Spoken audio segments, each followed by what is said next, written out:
The story begins with many people gathering for the funeral of young Wu Huan.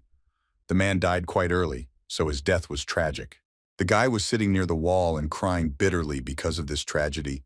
Two guys noticed that he was still sitting in the same place. The boys wanted to ask him if he was Jung Sung Woo, because they wanted him to give them a minute. And at that time, they were investigating Jung Woo Huan's death. They wanted to clarify that the man could have told the guy something before his death. The boy mumbled that he would have been glad if Jung Woo Huan had told him something, because that would never have happened. The men standing nearby did not understand what the boy had said. Jian Xian Wu understood very well that Jung Woo Huan definitely had a lot of worries. At that moment, 12 years ago, the boy's mother tragically died when he was only 5 years old. The cause of his mother's death remained unknown, and his father did not want to tell him anything about it. Since then, Jung Woo Huan became very strange in his behavior. If the man knew that everything would end like this, he would not have done it. In the following days, the man decided to take little Song Woo to kindergarten himself. But as soon as the boys left the apartment, Jung Woo Huan stopped the boy and frantically tried to remember whether he had turned off the gas. And in the next moment, he asked Song Woo to stand still while he ran to make sure that he had turned off the gas. The man suddenly grabbed the grate that stood in the wall in order to stop near the kitchen and quickly look at the gas latch. It turned out that Jung Woo Huan had been worried in vain and wasted his nerves to make sure that the gas was really turned off. It took the guys at least an hour to get out onto the street. People said that Wu Huan suffered from obsessive compulsive disorder, a mental disorder in which a person suffers from obsessive thoughts and causes fear from this. Because he constantly watched how his father behaved, Jian Xian Wu grew up to be the same coward. When they made fun of him, he couldn't do anything about it and kept trying to cover himself with his hands so that the guys couldn't leave bruises on him at any moment. And the guys just laughed at him from what they saw because they didn't even hit him, but he was already starting to get scared. The bad guys started to discuss how Song Woo would get scared, even if one of them just swung at him. Suddenly, one of them became interested in finding out whether he really was the son of a psychopath, because his father was quite famous in our area. The day before this showdown, the guys discussed the fact that the gas pipes were leaking, and because of this, they came to Jung Woo Huan's house 3 times. It later turned out that Jian Xian Wu's father had been out of work for quite a long time, and no one had hired him to work for their company. The guys started to bully the guy, saying that all the neighbors hated them and that everyone wanted them to move out. One of the guys suddenly started to approach him, and he again started to cover his body with his hands. And because of this, they started to laugh more and more, because he couldn't even hit back. Because of these words, the guy thought for a while. He stood motionless and did not care about what was happening around him, because he realized the fact that he would not be able to protect himself in the future. It was quite hot outside, but at the same time, a beautiful sunset was visible to the side. And because of this bright light, the bright colors of the house in which the guy lived were greatly emphasized. At that moment, Jung Woo Huan was sitting in front of the computer and was greatly admiring something. He was thinking frantically about how stock prices had fallen, so that if I invested in them, it would end badly. The man remembered that he had 400,000 won in his bank account at that time. The guy had already managed to return home while his father was looking at the computer. Sun Woo began to undress little by little and go inside the apartment. His father frantically began to ask the boy if he had taken an umbrella, but in the end the boy calmly explained to his father that it was not raining outside. The man began to get very upset at the guy, saying that he should have taken it anyway, because the weather forecast said that there was a 40% chance of rain, but the guy no longer had the strength to listen to it. The man still began to explain to the boy that he could help him get ready in the morning, but in response the boy only began to yell at his father and try to end this dialogue. The boy, shouting at his father, explained to him that the owner of the house asked them to move out because she could not live with people like them. The man only muttered that he knew it because he had a terrible dream that night, but the guy was already too angry to talk to anyone. The boy couldn't contain his anger and began to complain about the fact that his father constantly repeated that he knew about everything in advance. The next moment, the boy angrily reminded his father that it was the boy's birthday, and he didn't even congratulate his son. The boy finally asked his father not to worry about him anymore and to start thinking about himself, and Wu Huan could only say his name before he left. Jian Xian Wu screamed throughout the apartment about how he was so ashamed of his father that he couldn't live anymore. He had the feeling that he had never seen himself in the mirror. After some time of reflection, the man turned around to look in the mirror. He was very offended by the guy's words. Hearing these words, the man fell into a stupor and could not move. In his head, these words spoken by his son were still present. Because of what was happening, A tear rolled down the man's cheeks and slowly flowed down. It was already quite late and cool outside, but at the same time the sun was setting beautifully. At that time, a meeting was arranged because the guy had received Mr. Young Woo Hwan's suicide note, but the man could not believe it. Before his death, the man left only a small piece of paper on which something was illegibly written, but at that moment the man was only thinking that if he had known that this would happen, it would not have happened. His father had one last birthday present for his son, and he really hoped that he would like it. Young Woo Hwan apologized to Jung Sung Woo for not being able to protect him until the end. The boy was very upset because he understood that now his father and mother were together, and he was the only one left. Young Woo Hwan hoped that his son's path would be strewn with flowers and brightly lit by the sun. It was already quite dark outside, and the guy was just going up to his house. Suddenly, the guy was stopped by a woman who wanted to warn the guy that if he did not pay the rent, he would have to vacate the room soon. And in the next moment, the woman began to think that if people found out that a person had died in that room, then no one would want to rent it. The guy couldn't say a word to the woman and quietly continued to climb into the room with a sad face. Jeon Seon-woo always wondered why it was so difficult for his father to ask how he was doing. The next moment, the guy quietly muttered that if something happened to him, it would no longer matter to anyone. The guy saw a box lying on the floor right next to Sun Woo's feet. At the same moment, the guy thought that the only person who cared about him was Jung Woo Hwan. It was the last birthday present from his father, who could not forget that day. The boy quietly muttered thanks to his father, thinking that he would be able to hear, and the next moment the boy began to unpack the gift lying on the floor. Jeon Seon-woo thought that if his father gave him that gift, then he could at least watch him use his gift once. The boy couldn't believe that his father could just leave him alone at a difficult moment in his life. Sitting next to the suitcase that contained the boy's gift, the boy remained sitting in the same place. The image of his father, who looked very similar to him, flashed before his face. A little while later, the picture was able to fully sink in, and the guy realized that it wasn't his imagination and that it really was his father. The guy's eyes immediately widened. He was very scared by this turn of events. The next moment, the guy immediately took off his mask due to the strong shock from what he saw. His face turned very pale at that moment. The guy couldn't understand what happened at that moment, but this system started to explain to the guy that he had to put the device on again. Jeon Seon-woo was in complete shock. He looked at this device with fear in his eyes and wondered what it could be. He immediately put the device back on his face and couldn't believe the guesses that came to his mind. The boy couldn't believe that he was seeing his father again, but he only explained to him what level he was, as well as the skills he could use at that time, previewing the events of the next day, the duration of which was only 1 minute. The guy didn't understand what kind of preview it was, but the device only explained to him that only one skill was available to him, and that it was activated automatically. Suddenly, the whole system seemed to switch off on its own. The guy was not very happy with such a turn of events. The program seemed to break down from the information overload, and everything in the guy's eyes began to spin. The next moment, the guy saw a girl sitting opposite him looking straight into his eyes. The guy didn't understand who she was or where he was at that moment, but the girl was able to explain to the guy that the last time they saw each other was when the guy was still very little, so he definitely doesn't remember her. But in any case, the father asked her to give the guy money that he could consider an inheritance. He must use them to pay for his living expenses and other important things in his life. The girl was very persistent, which is why the guy got scared and asked the girl to wait for a while. The envelope contained a large stack of $50,000 bills, which were slightly sticking out from the envelope. The guy's face immediately changed when he saw the bills that were in the envelope. He saw a girl on the banknotes. She reminded him of someone very important and dear to him. He immediately removed his hands from the envelope, and all the money from the envelope fell onto the ground. The guy still didn't understand what it was and what kind of woman was on the bills. The boy, in shock and stress, suddenly woke up because he unexpectedly saw his father. It was already morning outside, and the sun's rays briefly penetrated through the window frames into Jong Song-woo's room. The boy thought about what he saw. Jeon Seon-woo thought that it was all just a dream. He was sure that he saw his father, and thinking about this, the guy looked at his father's gift before his death. The guy was surprised when he took his father's gift in his hands, and it suddenly turned off right in his hands. Jeon Seon-woo was surprised by what happened.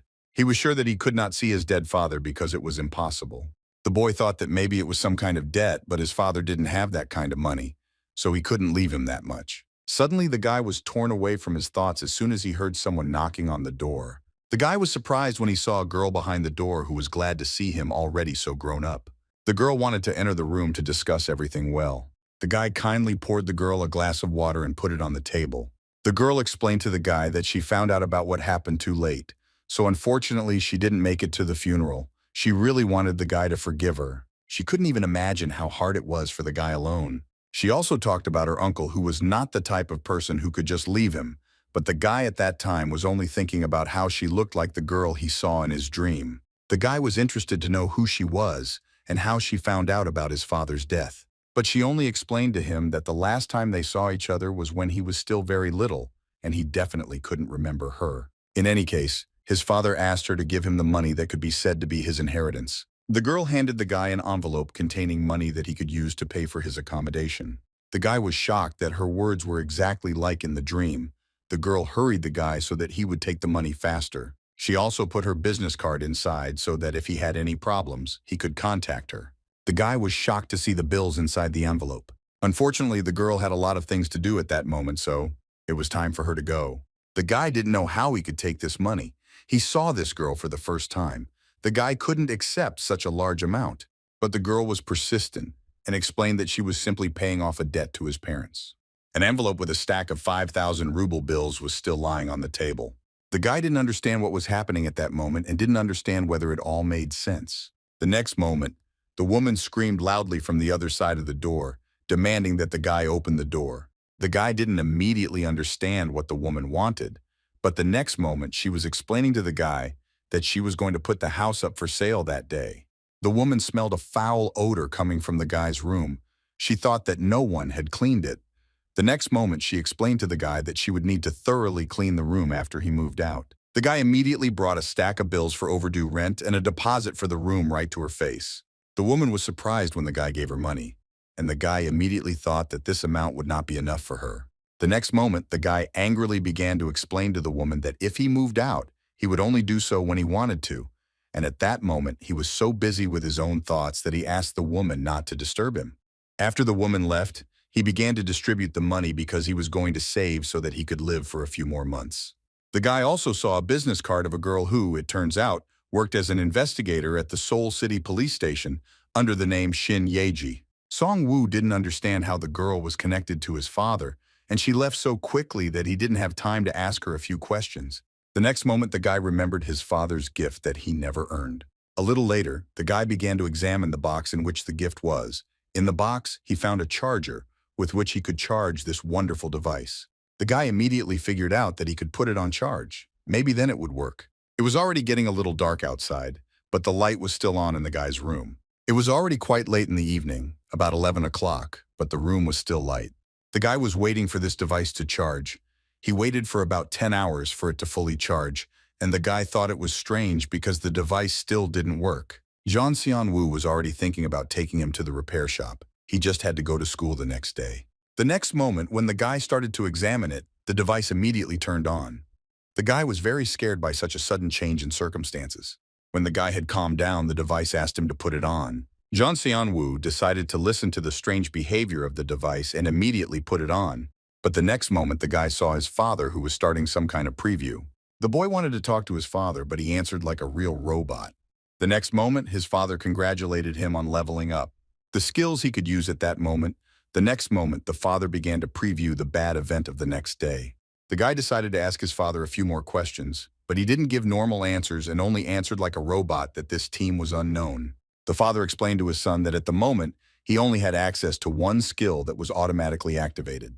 And the next moment, the guy's eyes started spinning and everything around him started spinning. The next day, it was light outside. The sun's rays were shining through the window frames. The boy was very surprised when he suddenly saw his school after a small moment of time.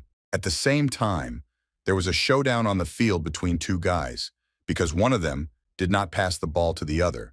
Because of this, the guys solved the problem with insults. But the showdown between the two boys escalated into a small school fight. The guy was in shock when he watched what was happening on the field at that moment. Suddenly, Jeon Seon-woo suspected something was wrong, because he had a feeling that something bad would happen at that moment. The next moment, the guy felt that something was wrong, and suddenly he felt something fall on him at great speed. Because of this blow, the guy lost consciousness and lay there without signs of life. Three guys who were constantly bullying a guy decided to throw a brick to scare him, but it didn't turn out the way they wanted. The guy could barely open his eyes to have at least some chance to survive. But John Seon-woo couldn't keep his eyes open for long and ended up closing his eyes. And suddenly the guy comes out of watching the bad event in advance. He had the feeling as if it actually happened. The boy still didn't understand what kind of device it was and how the boy's dead father was talking to him. The next day, the boy still went to school on that sunny day, and he immediately headed to the teacher's room because he had not appeared at school for some time due to the death of his father. The guy was discussing something with an older man who didn't know what to say to the guy. The man told the boy that it was already lunchtime. He wished the boy to eat well and have some food before classes. The guy was walking past a sports field where the guys were discussing how they should play. But a little later, a showdown began between these guys, because of which they began calling each other names. The guy immediately realized that the same thing happened when he put on that device. Everything was exactly like there. The guy was shocked at how this was even possible. After a moment, the guy remembered what would happen next. He was able to remember in time that the next moment, a brick was supposed to fall on him, thrown by the guy standing above the guy. Later, they started laughing at him because he was scared again, just like all the previous times. The guy was shocked that he was able to dodge the falling brick. After some time, the guy began to think more and more diligently about these situations. The next day, the guy tried to turn on the device again, but it didn't want to turn on. Later, John Seon-woo remembered the time, because he remembered that the device only started working around 11 o'clock in the evening. It was already quite dark and foggy outside, but the light was still on in the guy's room. The next moment, his father warned the boy that they were already starting the preview, but the boy was not very happy about it. Because the boy was telling his father words that he did not understand, his father told him that this command was unknown to him. The next moment, the father congratulated the boy on reaching the 3rd level. The boy thought that if his level continued to rise, he would be able to acquire skills better than he had if he did not try to find out lottery numbers. But the next moment, the guy began to realize that he could find out the prices of stocks or cryptocurrencies. The guy decided to learn the skills of the 3rd from his father, and his father politely began to explain to the guy about the skill that he could use at that moment, and he could also use a preview of the next bad event, the duration of which was 5 minutes. John Seon-woo was shocked when he found out that because the level had increased, the time for watching bad events had also increased. A little later, the preview for the next day began. The next moment, 3 guys approached him and with a sarcastic smile asked what he was doing and at the same time called him various unpleasant words, and he told them that he knew this would happen. Later, one of the guys started to make fun of him because no one could know what would happen to him in the future. The next moment, the guy punched Jong Seon-woo hard in the chest, causing him to bleed. The guys began to understand that the guy most likely stopped breathing and began to worry about what would happen to them after that. And John Seon-woo was lying on the floor with his white eyes open and no signs of life. The boy began to understand that the next day he could receive a blow to the chest, which could kill him. But the next moment, his father explained to him that he still had 5 training skills, and at first, Song-woo didn't understand what training he was talking about. As it turned out, he could practice the fragment he had watched 5 more times. Later, his father asked the boy to take the controller with both hands. The guy immediately reached into the box from the device and found something that looked like a controller. The father immediately informed his son that the first training session would begin in a moment. 3 guys approached Jong Seon-woo and rudely asked him what he was doing at that moment, and he only told them that he knew this would happen. The boys weren't very happy about this news, and because of his nerves, Song-woo had a very scared look. The next moment, one of the guys immediately began to swing his fist, which was aimed straight at the guy's chest. But the guy still managed to make it so that he couldn't hit his body with his fist. The 2 guys who were standing and watching what was happening immediately began to mock their friend, because no one thought that John Seon-woo would be able to dodge the blow. That guy immediately got angry because Song-woo had disgraced him in front of his friends. He was ready to kill him, but he only angrily ordered the guy to hit him. The next moment, the guy's fist hit Jong Seon-woo's cheek with all his might. The guy started to get very angry at him because he didn't listen to his order and couldn't hit him, but Song-woo knelt down in pain, holding his head. After some time, the guy decided not to lose his grip and finished the boy off with his feet. After several minutes of being kicked, the guy began to slowly close his eyes. The preview time was over, and the guy was lying on the floor in his room, holding his body with his hands, writhing in pain, and he didn't understand why it was so painful for him if it was just training and there was no need for real pain. But after a while, the guy began to think that if there was no pain, then he would not have strength, and then there was no point in these trainings. John Seon-woo had been training for a long time, and it was already quite late outside. The next day, the weather outside was great, and the sun was bright and illuminating everything around. The guy's entire class was filled with students who were doing their own thing, and the guy just sat and waited for that very trio to come in. The guy waited for their arrival with great calm because due to the night training he was completely prepared. And the next moment, three guys who were quite bored entered the class, and one of them suggested getting rid of the boredom and making fun of Rad Jongxian Wu. Immediately one of them raised his hands and explained to the guys that there was nothing simpler than this. Jongxian Wu still acted calmly and confidently, and there was no sign of fear or worry in his eyes. When the guy swung at Sun Wu a little, he expected him to be scared, but all he did was look him straight in the eyes. The same one thought that he did not see that he wanted to hit him and decided to do it a second time. The guy just smirked back at him after a moment. Jongxian Wu was no longer afraid of anything and calmly accepted the situation that had happened. The guy didn't understand what Sun Wu was talking about, but then he quickly explained to him that he knew this would happen, and there was no point in him being afraid of them. One guy who was watching the situation with his friend couldn't understand what Jongxian Wu was talking about, but the other one explained to him that he could somehow know that all this would happen. But the boy who stood next to Song Wu didn't believe him and thought that he was talking complete nonsense. After some time, the guy began to ask him if he knew that his fist was now going to be directed at Song Wu's chest to hit him. But Jongxian Wu was able to prevent his opponent's strike very sharply and boldly. Everyone watching this was very surprised because everything could be expected from the guy, but certainly not the ability to dodge a blow. But his opponent got very angry at the guy's antics and ordered him to try to hit him again. The guy knew in advance which fist of his opponent would be directed to hit him the next minute, and he could immediately dodge the blow that his opponent was trying to make. The guy tried to calculate the exact time of the opponent's attack, which is why the guy started to get a little nervous. Jongxian Wu was able to dodge his opponent's kick in that same second because he had calculated all the blows in advance. The opponent's friends were curious that he was doing the same thing while mocking him. Choi Seung-dong thought that the guy was bullying him. He really wanted to get him properly because of his antics. But at that moment, the guy was only counting the seconds until Seung-dong approached. Out of a thirst for revenge, he began to quickly approach the guy to start a fight. But the guy just stood there and waited for the right time for a good result. And for this, he needed very little time. And when that very time came, the guy deftly and quickly managed to attack his opponent so that he could not harm him. And at that very second, Jongxian Wu tripped him up to finish him off. Choi Seung-dong did a strong somersault due to the guy's trip, thereby knocking over some desks. The guy himself was shocked because it was the first time he had done something like that. And he was also very happy that his strategy had managed to work out so well. Choi Seung-dong was not happy with his strategy and was very angry with him because his friends made fun of him because of it. But the guy didn't know what to do at that moment because he didn't see what would happen next. But the next moment, the bell rang perfectly for class, which was able to stop this fight. The two guys started to calm their friend down because their teacher was supposed to come into the classroom any minute. But Choi Seung-dong couldn't calm down because he was still irritated by Jongxian Wu, but the next minute the guy asked Seung-dong if he wanted to deal with him. Later, this guy approached Sun Wu to discuss with him about the kind of vision people have who most often take away his good vision. If he were to judge by what that guy saw at that moment, he might as well try it. The guy later suggested that Jongxian Wu fight Seung-dong one-on-one after school. But the guy just quietly explained to him that he didn't mind if it was the next day. But one of the three did not hear his answer and dared to ask him again. The next moment, Jongxian Wu almost shouted to the entire class that they would fight the next day.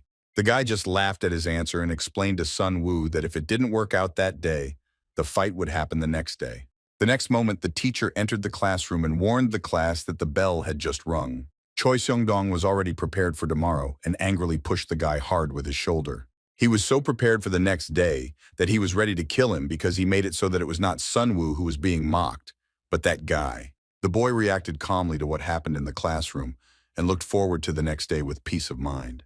The guy's father immediately started previewing and also congratulated the guy on leveling up. The guy was wondering why his level had risen so quickly. He thought that it would only be like that at the beginning, and at that moment he was also interested in the skills of the fourth level. The father told the boy that after a while a preview of the next day's bad event would begin. The duration of this preview was 5 minutes, and 5 training sessions were also available. He could also watch a recording of that day, which lasted 10 minutes and had 5 retries. The events that happened that day, you could choose the recording that the guy wanted to see. The guy was shocked when he found out that they added a recording function, but he already knew the events of that day. After some time, the guy began to think about it, and he even had some assumptions. The boy began to think carefully about what would happen if he watched the fight with Choi Sung-dong again. Most likely, the guy will be able to find Sung-dong's weaknesses and defeat him in a fight. The next moment, the guy ordered the device to show the scene of the fight with Choi Sung-dong 5 times for 10 minutes. He looked at the fight from a different angle. At that moment, he was like an observer of the situation. Sung-dong's lower body was much weaker, and he had difficulty maintaining balance. It turned out that when the guy clenched his fist, he could have knocked him down in that situation. After some time, the use of the recording viewing skill ended, and the guy clearly liked this function. The last thing the guy needed to watch was a 5-minute preview of the next day's bad event. In front of him stood the guy, the main one of the 3 who were making fun of him. He was looking intently at the guy. The guy didn't really understand what was happening at that moment, but that guy was already heading towards Song-woo with bad intentions. His fist was already approaching the guy's face in a few more seconds, and it would have hit John Seon-woo right in the face. The guy was too angry at Sun-woo for daring to hit him. John Seon-woo was actually in a lot of pain. He was lying on the floor feeling a lot of pain in his face. His device immediately flew off somewhere to the side. The guy did not understand how it happened that his father's gift flew off his face and fell a few meters away from him. And he also thought about the bad event because he did not believe that he would hit Park Chan-suk. He didn't know about Choi Seung-dong, but Park Chang-suk was much better at fighting than all the first years in high school. The guy understood that only a madman could attack Park Chan-suk. John Seon-woo was very worried about the next day. He wanted to think carefully about his next actions. The guy still had 5 more training sessions available, for which he would need to hold the controller with both hands. Sun-woo was even glad about the extra training because he didn't want to embarrass himself in a fight the next day. It was already getting dark outside, but the guy was still sitting with the light on. After some time, the preview was over, and the guy could go rest and prepare for the next day.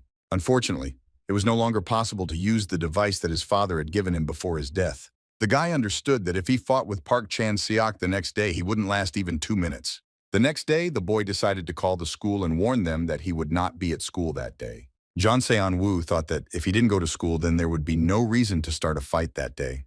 The guy didn't sleep all night worrying about this fight, and because of this, he still wanted to go to bed. Jung Song-woo finally decided to go to bed. At that moment, the clock showed 8:30 in the morning. It was getting darker and darker outside, but the guy still hadn't woken up, and the clock was already striking 5 o'clock in the evening. But the next moment, the guy woke up from some kind of rumble coming from the corridor. The very same trio with whom the fight was supposed to take place that day were knocking on the door. The guys already thought that by skipping classes he could avoid his punishment, but they somehow knew where he lived. They explained to him that he had told them the day before that he had deliberately postponed the fight until the next day because maybe he was afraid. The guy didn't know what to do and wanted to call the police first. But his phone ran out of battery at the wrong time, which is why the police were called off, and he had to find another number. The guy quickly started looking for his charger around the room but couldn't find it anywhere. The 3 began to threaten him that if he was not at home, they would break down the door and take everything that was inside. And the guy just looked sadly at the device that was charging. He realized almost immediately that he could not avoid this, and that he would have to go out and fight them as he had told them earlier. The next moment, the guy left the room, and one of the guys started making fun of him because he was able to go out and not sit in his room and hide from reality.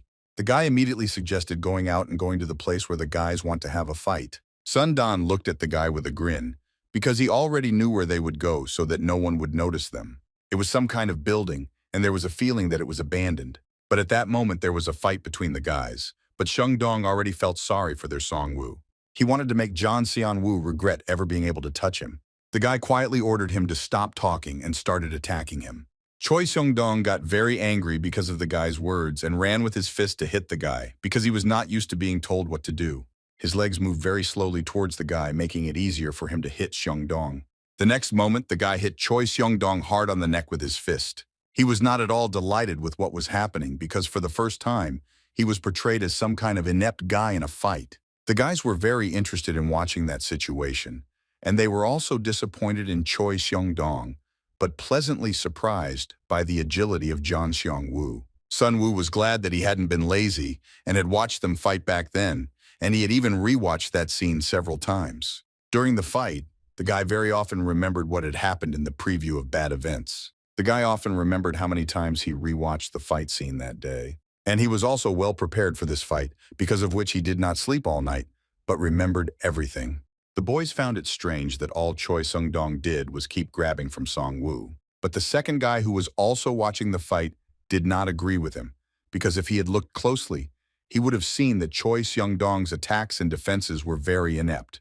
But they still couldn't understand for a long time how the guy managed to beat up Seung-dong. When he fell, one could consider that this was the end of the fight because the opponent was injured. But the guy couldn't cope with his anger and wanted to get everything and take revenge on Choi Seung-dong. The next moment, the leader of the trio came up and told the guy to calm down and that he had won the fight. The guy explained to him that they should not bother him anymore. Park Chan-suk thought that the guy didn't understand him, and even if he knew how to fight, he should have shown it from the very beginning. They were wondering why Jong Song-woo used to just pee Galaya and turn a blind eye instead of fighting back against his offenders. After a moment, they started mentioning his father and how bad he was. The guy didn't like that at all, and he wanted to get home as quickly as possible. But the guys continued to insult his father and call him a crazy maniac. If this were not so, he could have fought back, but why else would his father beat him? The main guy of the trio found out that the guy saw with his own eyes how his father died. The guy had the feeling that he was mocking him with bad memories, or, which was unlikely, he was simply curious about what it would be like to see such a picture. The guy got really angry when they spoke bad words about his father, which is why the guy attacked Park Chan-suk. His eyes were completely filled with anger and fatigue at the same time. Choi Sung-dong was shocked when he saw that Jung Sung-woo was able to hit Park Chan-suk with such force. Chang Seok stood there in bewilderment at what had happened, because it was the first time someone had dared to hit him. The next moment, the guy became very angry at Song-woo and then walked towards the guy with an irritated face. But the guy understood that the worst thing that happened that day was that he hit Park Chan-suk right in his face. John Seon-woo was already prepared for the fact that he would now be completely beaten. But he tried to console himself with the fact that what was to happen was not worth it and would pass. A beautiful orange sunset was gradually beginning to appear outside. But at that moment, Park Chang-seok was running quickly after John Seon-woo, wanting to catch the guy as quickly as possible. He tried in different ways to catch and insult the guy while they were running. At that moment, the guy understood perfectly well that he would not be able to escape, because after his fight with Choi Seung-dong, he had no strength left at all. John Seon-woo was at a loss as to how to escape from the guy, and the guy basically didn't understand what to do next. But suddenly, the next moment, the guy jumps right under the wheels of a car that was driving a few meters away from him. The guy was shocked by what was happening and did not notice where he was running. The car barely managed to stop near him in time, and the guy just fell onto the asphalt due to the fatigue in his body. The driver of the car immediately got out of it and began asking the guy why he ran out onto the road at that moment. The guy just quietly tried to ask the man to help him, but he didn't understand what had happened. Pan Chang-seok became very angry with him and began to think of him as a coward again. At that moment, the guy was walking home in a rather dark alley. The lamps were barely able to illuminate the road. He was very happy that he was able to escape from Chang-seok, but he was also worried about what would happen to him the next day. The guy was sure that Park Chan-suk would definitely kill him after he threw sand right in his eyes. The guy even thought about reporting him to the police. John Seon-woo was very confused, because if he decided to file a complaint against the guy, what could he even tell them, except that he beat up Choi Seung-dong that day and later threw sand at Park Chang-suk. A little later, he thought that they could be waiting for him near his house. Unfortunately, the guy was completely doomed, because no one could help him in any way. Suddenly, the guy began to remember what was so well remembered in his head. He took out from his pocket the business card of a girl named Shin Yeji who worked at the police station. The girl asked the guy for a long time about the three guys who bullied him under the names Park Chan-suk, Lee Dong-jin, and Chang Seung-dong. Shin Yeji could handle school violence cases. It was hard to handle without evidence. She contacted the right department, but they had to wait and see. And the girl also asked to look after the guy's house so that those guys wouldn't dare even come near him. The girl wanted to make sure that the guy had no other problems, but he only explained to her that the money she gave him went to rent his room. The guy was interested in what connected her with his father. The girl didn't even know where to start. When she was in high school, she lived next door to them. Then the girl met his mother, because she also worked in the police. The guy couldn't believe the girl's words, because it seemed like a lie to him. He decided to ask the girl again about what she had told him.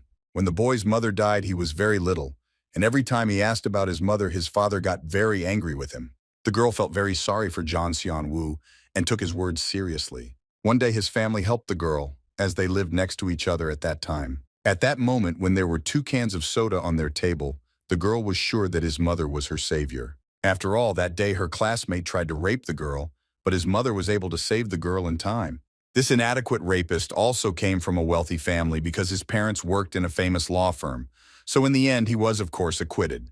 The girl was so angry that she wanted to commit suicide, but the person who saved her was his mother, and his father asked about her every day. His father also told her to never give up because she was a strong girl, and hope would appear even when she continued to live. After they moved, their communication with his father almost stopped, and this seemed very strange to the girl. He was not one of those who would interrupt communication. The boy understood that after the death of his mother, the boy's father had changed his attitude towards him greatly. The next moment, the girl put her hand on the guy's shoulder. The girl wanted to become a cool cop like the guy's mom, so she will try to take care of the guy. The guy didn't understand what the girl was talking about at that moment. The girl warned the guy in advance that even if things were difficult, he should not give up and go to the end. The guy was even a little happy because from that day on, he had at least some support from another person. At that moment, the guy noticed that the clock was already 11 o'clock in the afternoon. The guy was shocked when he found out that his mother had been a police officer in her youth, but he was still interested in why his father decided to hide this from him.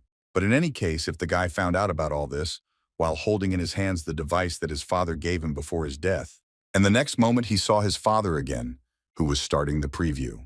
The guy had a level 4, which was the same as the day he fought with Park Chan-suk, which means his skills remained the same. The father gave the boy advice on how to level up, or rather not to avoid fate and fight it to the last. The guy realized that if he had fought with Park Chan-suk that day, his level and skills would have risen. But John Sung-woo was afraid to fight with Park Chan-suk because he was 15 centimeters taller than him and they also had a weight difference. The guy didn't want to watch the recording of that day, and he also didn't want to start the answer by watching the next bad event. At first, John Seon-woo didn't understand where he was, but the next moment he realized that it was an alley behind the school. The next moment, a fair amount of sand suddenly flew into the guy's eyes. The guy didn't understand what happened at that moment, because after what happened, he didn't see anything. Suddenly he heard someone's very familiar voice, which was glad that it was unpleasant for him, because he too had almost gone blind because of this. Little by little, tears began to appear on the boy's face, which were caused by the pain in his eyes. He didn't understand why his eyes hurt and why this happened. He couldn't see it from the very beginning, but it was definitely Park Chan-suk's voice. The guy understood that the next day he would also get sand in his eyes. Jeon Seon-woo decided to train again to make sure he could endure all of this. The guy tried his best to endure this pain and the ridicule that the three guys often used. After some time, the guy stopped feeling his arms, which he could not move. The sand made the boy feel more and more pain each time. At that moment, his two boyfriends grabbed his arms and Park Chan-suk threw sand in his eyes. And Jeon Seon-woo was beginning to realize that he had to come to terms with this. One of the guys even thought he was cooler than they had previously thought. The guy was still able to come to school despite the fact that it was next to an abandoned building. Choi Seung-dong was not in the mood that the guy was able to come to school after he acted like Chang-suk, after which he hit the stone wall with all his anger, in order to release all his anger in a blow. The guy heard this and was a little scared because of such a sharp sound, after which a pile of sand immediately flew at the guy in order to definitely hit his eyes. Park Chan-suk was waiting for the moment when you would feel pain from the guy's actions. The other guys immediately grabbed his hands to better hold him. After all, it was his fault that Park Chan-seok, who always took revenge for his bad treatment, almost went blind that day. Park Chan-suk forced the boy to open his eyes so he could pour sand into them. He also really wanted Jeon Seon-woo to fight his pain and humiliation. After all, this was sent to him by fate, which hoped that he would stop being afraid and be able to fight with Park Chan-suk. The guy threw the sand he had in his fist with great force. Jeon Seon-woo started screaming loudly for the guys to let him go, but they didn't listen to him. After which a pile of sand hit the guy's face, and the guy who was behind Jeon Seon-woo was surprised by what was happening. And the guy himself was a little surprised that it wasn't as painful for him as it was when watching bad events. Jeon Seon-woo himself couldn't believe that he was able to obtain such a deadly power in just a couple of training sessions. And the guy also thought about how he became so strong so quickly. Park Chan-suk began to get very angry at the guys because they were unable to properly restrain the guy. Recently, Jeon Sung-woo has been surprising Park Chan-suk more and more, after which Park Chan-suk hit the guy in the face with all his might. He really wanted Song-woo to try to surprise him even more. After all, how could he get out of the arms of a guy who held him so tightly that he couldn't free himself? And he got the full program for every virtual training session. Jeon Seon-woo was completely confident that he would never let himself be hit again. The boys were in complete shock from what was happening in the school alley. After all, John Seon-woo still mustered up the courage to hit Park Chang-suk. Due to the strong blow, Park Chang-seok closed his eyes in anger and lowered his head to the floor. Park Chang-suk, with hatred in his eyes, decided to ask Sun-woo if he was finished. But at that moment, the guy was sitting on the floor without one slipper and also looking at the floor. The next moment, Park Chang-suk realized with hysterical laughter that John Sung-woo had hit him in the face, after which he began to explain to the guy that he also wanted him to hit him. But at that moment, the guy was just sitting on the floor. When Park Chan-suk saw that the guy was not answering him, he began to swing his leg at him. The next moment, an elderly man looked out from his balcony and began to warn them to fight somewhere else, or he would call the police. Park Chang-suk's friend started to explain to him that if they continued, then Jung Sun-woo would just die, and they had to make it so that the rumor that Chang-suk had hit Sun-woo would spread. But even if this rumor had spread, no one would have believed this tale. The guy was sitting on the floor in an alley with his eyes closed, not giving any indication that he was even alive. But the next moment, the guy was still able to open his eyes to see if the guys who were bullying him had left.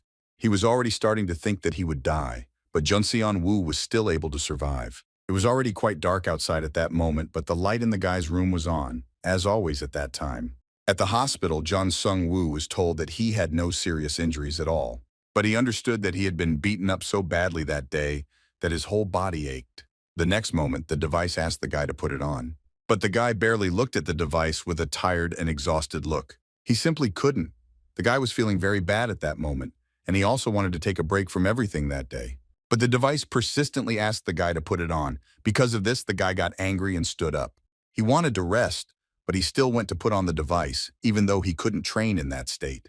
But his father only congratulated him on leveling up and also told him about skills such as a 10-minute preview of the next day's bad events, as well as 10 training sessions. View a recording of that day, which lasted 1 hour and with access to 10 workouts. Park Chan-suk rudely began to ask the guy why he was looking at him so intently, after which the guy started running in the opposite direction. Jun Seong-woo asked all the students in the hallway to move out of the way so that he could run safely. Park Chan-suk mocked the guy as he ran after him, because he had already run away several times. But Jong Seon-woo was on the contrary glad that he would run after him. Chang Seok wanted to stop him, but he did not give up. The guys were already on the 5th floor at that moment, and the doors to the roof were closed. Chan Seok was wondering where the guy would run next. But the next moment, John Seon-woo just kicked the guy in the face with all his might. Park Chan-suk tried his best to hold on to the overflow so as not to fall. The next moment, the guy got really angry at Song-woo and quickly ran up the steps towards him. He wanted to try to hit the guy in the chest, but something was able to stop him. It turned out that the guy was able to get ahead of Park Chan-suk and was the first to kick him in the body, so that the next moment he rolled down the steps. The guy quickly rolled down the stairs and fell onto a pile of boxes. John Seon-woo had discovered a ladder while training before. Further on, only the roof remained so that no one would come from above. The guy was sure that as long as Park Chang-suk was below him, there was no way he would be able to kick Song-woo. John Seon-woo had spent a lot of time thinking about how his legs were longer than Chang Seok's arms, so he just needed to maintain that position. He was completely confident that the position was determined to be advantageous for him. The guy's friends thought that Sun-woo had become insolent, and if he had wanted to fight so much, he would have come down long ago. But he didn't understand what was wrong with fighting for his life. He explained to the guys that even if he stood in the same place, he would have been able to defeat him anyway. Park Chan-suk was shocked that the boy was asking them what was wrong with fighting for life. The next moment, the guy immediately ran off somewhere in the other direction. Park Chang-suk ran to get a stick that was lying near him. The guy recalled how, during the 7th training, Park Chan-suk also used weapons. He came closer and closer to the guy, but he still stood in his place. Suddenly, the next moment, the guy was able to grab the stick that was in his opponent's hand. Park Chang-suk was surprised that the guy was still able to grab the stick that he was holding quite tightly. He mocked John Seon-woo because it was funny for them to hear that Seon-woo could defeat Park Chang-suk. The guy quickly began to remember all the training and was still able to remember that if he let go, he would lose his balance. After which the guy hit Chan-suk hard so that he would fly down the stairs. John Seon-woo hit the guy with enough precision and force to make him unable to stand on his feet. The guys who were watching what was happening were a little shocked by what they saw. Jong Seon-woo began to hold the guy tightly so that he definitely couldn't get out, and at any moment the guy could hit him. The students of the school where the boy studied immediately came to the noise and were shocked that Jong Sung-woo pushed Chang-suk. The guy looked with great anger at the man who constantly mocked him. Park Chan-suk thought the guy wanted to hit him again. But the next moment the guy let go of him and stood up while he was still sitting on the floor. Unfortunately, the next moment the guy would have problems because during the last training, he was unable to find a way in which he could defeat Park Chan-suk. His attacks became too weak, and on top of that, he was also very tired after the fight, which at that moment was not yet over. If Chang-suk were to judge by what was happening at that moment, it would seem to him that the guy had some kind of strategy. But the next moment, the guy punched Song-woo in the nose. John Seon-woo was already lying on the floor due to the strong blow, and the guy was thinking that Seon-woo most likely had no more strategies, and he also asked the guy if he should stop. The guy just quietly explained to him that he wanted him to stop the fight. But Park Chang-suk only began to move closer to him. The next moment the guy was able to stand up and took the stick that was near him. He also asked Chan-suk how he could use that stick at that moment. Everyone watched as the guy began to swing the stick harder and harder. And the next moment, the guy smashes the window that was standing next to him with all his might. Park Chan-suk was very surprised by the guy's thoughtless actions. All the people who even just watched what was happening were in shock. Choi Seong-dong thought that John Seong-woo had really gone crazy because he had been acting quite strange lately. The guy was already in the window frame and reminded Park Chan-suk that he wanted to kill him. He warned Park Chan-suk that if he came and touched him, he would jump out of the window and die. But the guy thought that he just decided to put on a show. But at that moment, John Seon-woo wanted to ask the guy if he wanted him to die. The guy started making fun of Park Chan-suk because it seemed to him that the guy was scared. But because of the guy's ridicule, Park Jong-suk decided to help the guy jump from the window and came closer and closer to him. The guy barely touched the leg of the guy who was standing on the window frame at that moment. At that moment, John Seon-woo was barely holding onto the window frame. The guy was shocked when I saw that Song-woo started to fall from the window. Park Chang-suk became afraid for John Sung-woo and tried to grab him by the legs. The guy was very scared that he wouldn't be able to hold on to Song-woo. The next moment, the guy asked his friends to help him pull it out, after which they put him on the floor and started yelling at him because his behavior was crazy. Park Chan-suk thought about how the guy wanted to make him a murderer. He asked how he felt when his father died. His feelings were the same as his at that moment. He even wondered if there was a feeling in the world that would be worse than this. He always wanted to follow him, but he lacked the courage to do so. That's why the guy asked Park Chan-suk to do it, because he wanted to do it too. He even told him that he had a strong desire to kill him. The guy started to approach Park Chang-seok with the glass in his hand. But Chang-seok didn't want the guy to come closer to him. If he couldn't kill John Seon-woo, he would be able to kill him with great pleasure. The guy clutched a shard of glass in his hand and swung it at Chang-seok, who managed to dodge it and then hit Seong-woo. Chang-seok hit with such force that Sun-woo fell to the floor. But even this did not stop him, and again taking the shard in his hands, he handed it to Chang-seok. Sun-woo said that a simple blow would not be enough to kill him and extended his hand to Chang-seok, offering him to use the shard. Chan-suk just cursed, and a moment later he ran away, pushing everyone around him. The guy's friends immediately ran after him, shouting for him to wait for them. Song-woo finally exhaled calmly and leaned his back against the wall, saying out loud that today he was really ready to die. However, despite this, he survived again. An hour later, the whole company of 3 hooligans were sitting in some alley, and one of the guys was talking about something on the phone. When he finished speaking and hung up, he asked out loud what was wrong with this Jong Seong-woo. Seong-dong immediately asked if Seong-woo had told him about the fight. The guy replied that Song-woo didn't say anything, but instead lied that he broke the window simply from stress caused by his father's death and injured his hand.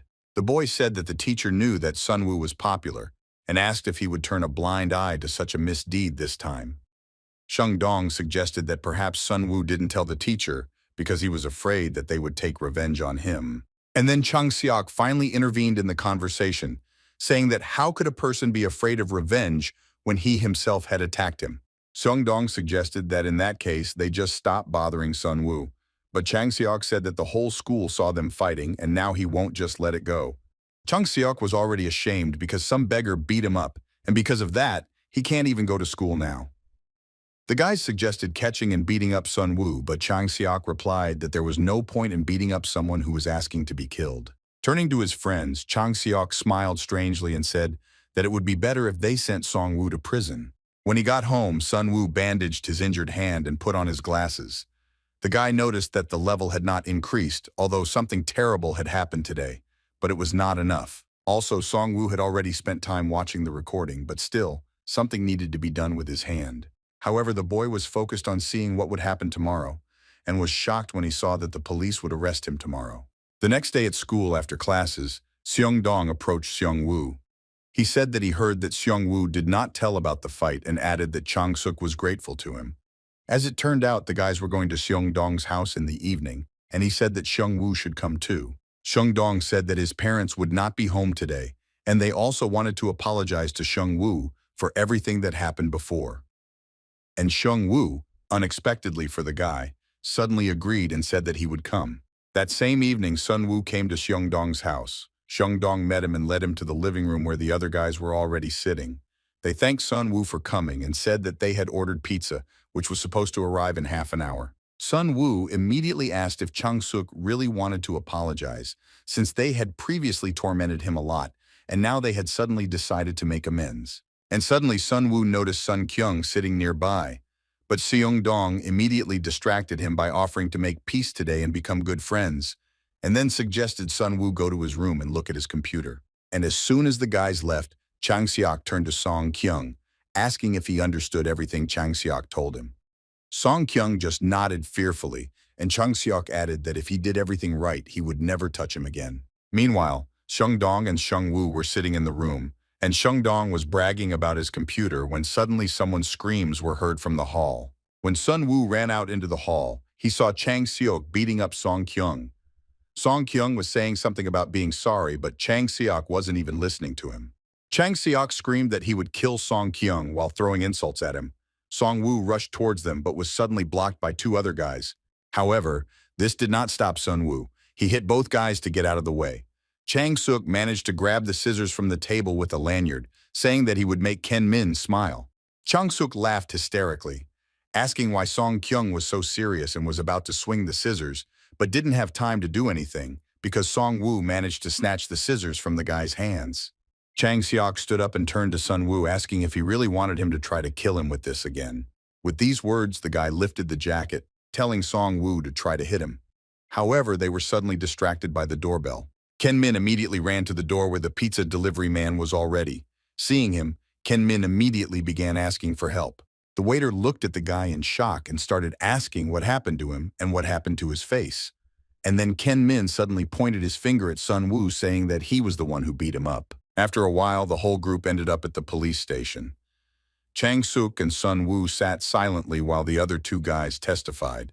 They said that they tried to stop Sun-woo and even got hurt, but it still didn't stop him. After listening to them, the policeman asked how the three of them couldn't stop one rather frail-looking guy, and they immediately began to justify themselves by saying that he had threatened them with scissors. Seong-dong said that the police could ask their classmates and said that Seong-woo broke a window at school yesterday. The man started to speak but was suddenly interrupted by Yeji, who burst into the station. Yeji introduced herself and said that she came from the investigation department of the Capitol Police Department. The man seemed to recognize her and asked if she was the one he had spoken to on the phone earlier. The man said that the testimony of the witness who delivered the facts and asked Yeji if it was hard. He also added that they are currently interrogating the witness Song-kyung-min, and as soon as they figure it out, Song-woo's case will be sent to the prosecutor's office. With a heavy sigh, the girl turned to Sun-woo and asked if he really did it. But he replied that who cares about the words of the accused, because only the victim knows the truth. Yeji asked what he was talking about, but Sun-woo didn't answer and turned to Park Chang-suk. And when he responded, he asked if he had set all this up so that Sun-woo would be put behind bars. Sun-woo knew that he would be caught by the police the previous evening and knew that he would be accused of attacking Song-kyung-min. That's all that Sun-woo was able to find out during the preview, and the guy didn't understand how this could even happen because he had no reason to beat Ken-min. Training would be useless, and the only thing that Sun-woo could train for was escaping from the police station. But then the guy remembered that in order to prove his innocence, he needed to provide evidence, and then an idea came to him. To Sun-woo's question, Chang-suk only asked why he was lying, and added that he was crying for prison. He wanted to add something else, but suddenly one of the police officers asked which of the guys was Park Chang-suk. When Chang-seok responded, the man began to say something about what kind of student would behave like a hooligan, but the second policeman interrupted him, asking if they had finished interrogating the victim. Then the second man took a pen out of his pocket, saying that the thing was provided by the victim. The man then said that it was not a pen at all, but a dictaphone, and everything that happened to Song Kyung-min today was recorded on a dictaphone. Afterwards, the man turned on the recording and asked to listen to everything that was recorded there. In the recording, Chang Seok said that today he was supposed to beat up Ken Min, and he was supposed to blame Sun Woo for it. Also on the recording, you could hear Dong Jin threatening Ken Min. The guy said that he and Seung Dong were also going to give false testimony, and if Ken Min spilled the beans to anyone, he was screwed. After that, Chang Seok jumped up from his seat saying that it was all a lie and they were trying to falsely accuse him. The policeman told him to sit down and asked if they were familiar with the concepts of suspect and instigator and said that from now on they were. Then Chang Seok finally realized that he was in deep trouble. Already at the exit from the station, Kyung Min approached Song Woo to apologize, but Song Woo said that everything was fine because everything worked out quite well. Then Ken Min asked why Sun Woo gave him the recorder in the morning and how he knew something might happen today. Sun Woo said that they hadn't been picking on him lately, and he was worried that they might pick on Ken Min now. After Sung Kyung said that his mother was already waiting for him and said goodbye and left. As soon as Sung Kyung disappeared from sight, Sung Woo called out to Yeji.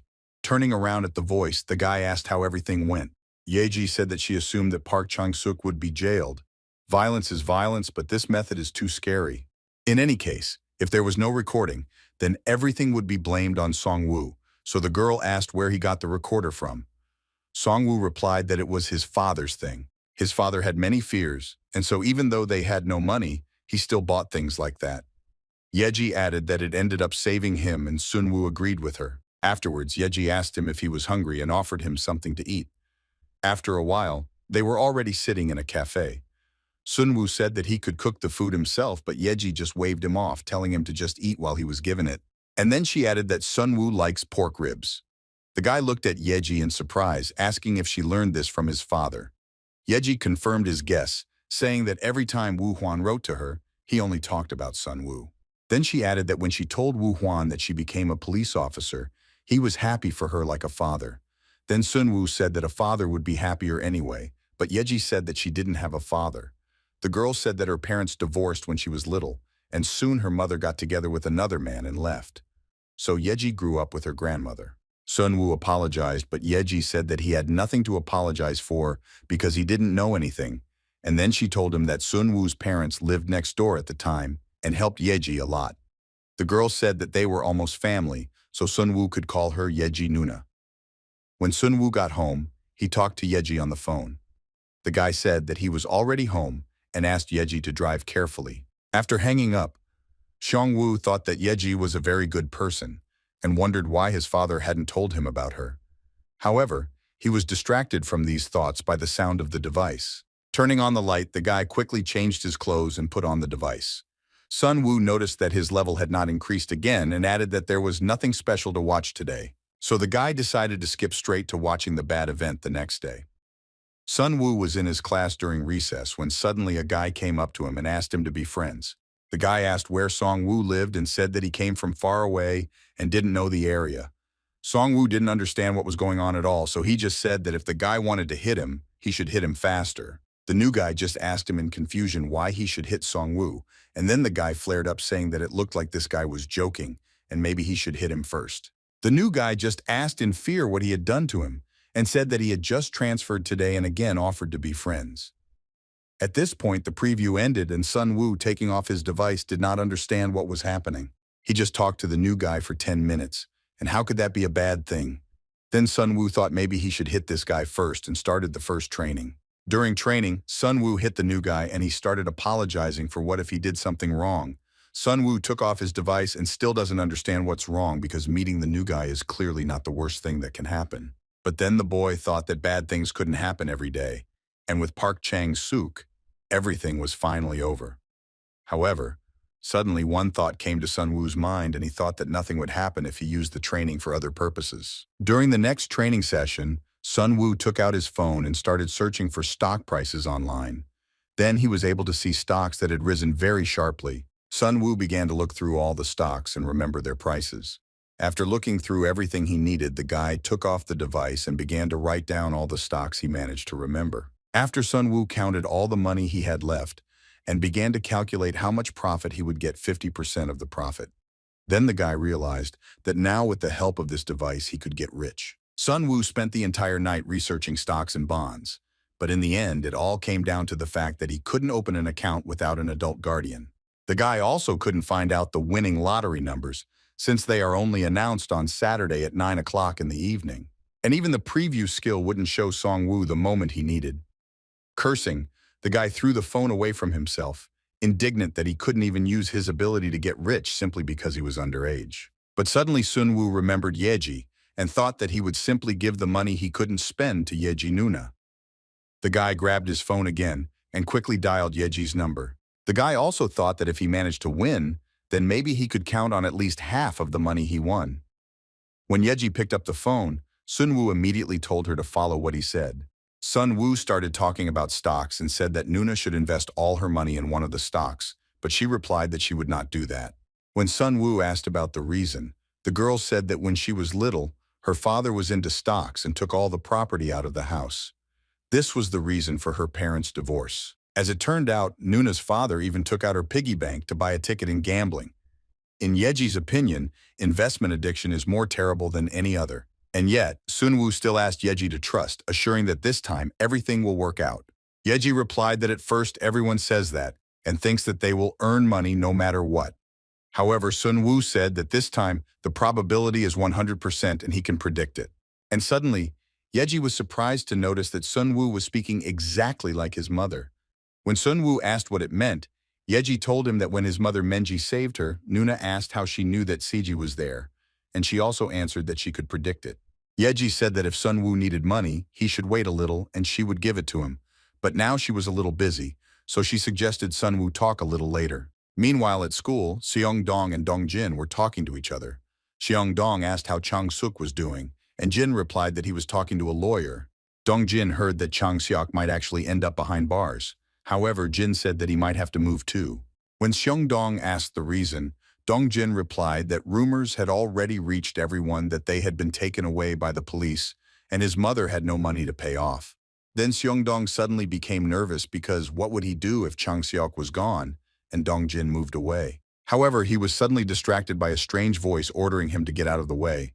Turning around, Seong Dong saw Song Woo, who again ordered the boys to step aside and not get in the way. Walking to his desk, the guy continued to look at something on his phone and saw that the stocks and bonds he saw yesterday had grown. Sun Woo understood that he had to use this, but he couldn't do anything. He cursed and slammed the table, indignant that Yeji had not listened to him. Seong Dong and Dong Jin, who were watching this, quietly began to talk about how they would both move away from here. However, then the teacher came into the room and told everyone to take their seats. Afterwards, the teacher announced that a new student had transferred to their class. The new student introduced himself as Ken Shi-ang and added that he could also be called simply Xian Yi. Then the teacher said that he needed to go somewhere and told Xian to take the empty seat. And then Xian approached Song Woo and extended his hand to him, asking to be friends. Song Woo wasn't particularly interested in the conversation when Xian suddenly noticed Song Woo was into stocks and said he was interested in them too. Song Woo still said in a disinterested tone that it was probably fun and asked if his parents had set up an account for him. Then something suddenly dawned on the boy. Song Woo asked if Xian could buy and sell on his own, and he replied that of course he could, and after these words Song Woo willingly shook the guy's hand and agreed that they could be friends. The guys were chatting on the way home, and Xian said that he was lucky that as soon as he transferred he met a DRKG like Sun Woo. He also added that he heard rumors that Sun Woo was trying to set up some bully Park Chan-suk and said that Sun Woo is not bad at all. Sun Woo, in turn, just listened and thought that he needed to find out what kind of guy this was, because judging by the previous preview, meeting this guy was a bad event. Song Woo turned to Xian and Xian corrected him, saying that he could be addressed as Xian Yi. But Song Woo replied that if Xian said such things, he might get beaten up, so it was better not to use such language. Sun Woo asked what Xian's parents were doing, and Xian replied that his parents were abroad. Sun Woo then asked if that meant Xian lived alone, but Xian replied that he lived with a butler. Sun Woo stared at the guy in shock, asking if he was rich, and he replied that he was probably a little rich. Then Xian added that he wanted to go to a computer club with his friends when he returned to Korea. Sun Woo agreed to go to the computer club, and when they arrived, it turned out that you have to pay for the time. Xian said that since he brought Sun Woo here, he would pay for him too, and started taking money out of his wallet. Song-woo said to pay for 2 hours first, but when he saw how much money Sion got out, he immediately stopped him, saying that a few thousand won would be enough. And then the guy thought that Sion's family was really very rich since he was willing to spend such amounts of money just like that. Song-woo wondered if that was why the preview showed this guy during a bad event. However, the guys were suddenly distracted by seniors who suggested that they go outside to cheer. One of the guys said that they noticed them by accident and asked if Sion's wallet was too heavy. The guy suggested that Sion share the money with his hyungs, and then it dawned on Sung-woo that Sion's meeting with these guys was the worst event of the day. But suddenly Song-woo noticed how Sion confidently began to take money out of his bag and grabbed his hand and said that no matter how much money he had, he couldn't just throw it away like that. Then the seniors finally paid attention to Song-woo. One of them asked who Song-woo was to get involved in this strange business when the owner of the money decided to squander it himself. The second noticed that Song-woo had not taken his eyes off them the whole time. And suddenly the other two guys recognized Song-woo, saying that he was the one who had a falling out with freshman Park Chan-suk. Then one of the boys started to mock Sun-woo, calling him and his father crazy. Sun-woo told him not to say that. The older boy was about to rush at Sun-woo, but the other boy pushed him aside. And then the same guy suddenly hit Sun-woo with all his might so that he fell to the ground. The guy introduced himself by saying that his name was Kim Un-min. Un-min suggested that Sun-woo try breaking the window again and call the cops, and said that he was not afraid of anything.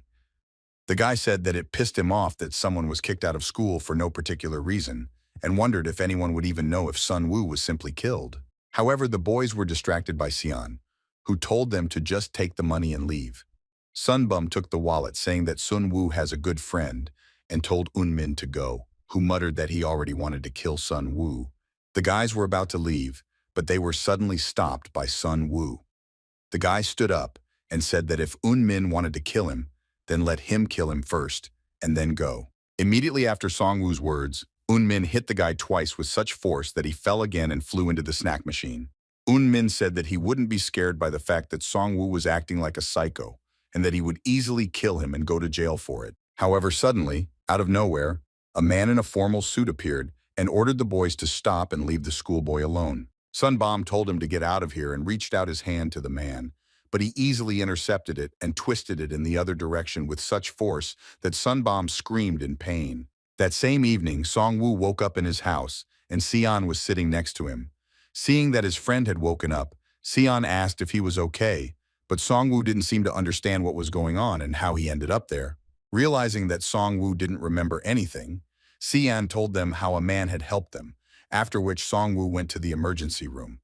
They diagnosed him with a concussion and wanted to hospitalize him, but Song-woo insisted on going home. Sion added that he brought Sun-woo home, and as soon as they walked in the door, Sun-woo immediately passed out. Sion asked if it might be better to go to the hospital if Sun-woo was still feeling bad. However, Song-woo said that he understood everything and that he was fine, so Sion could go.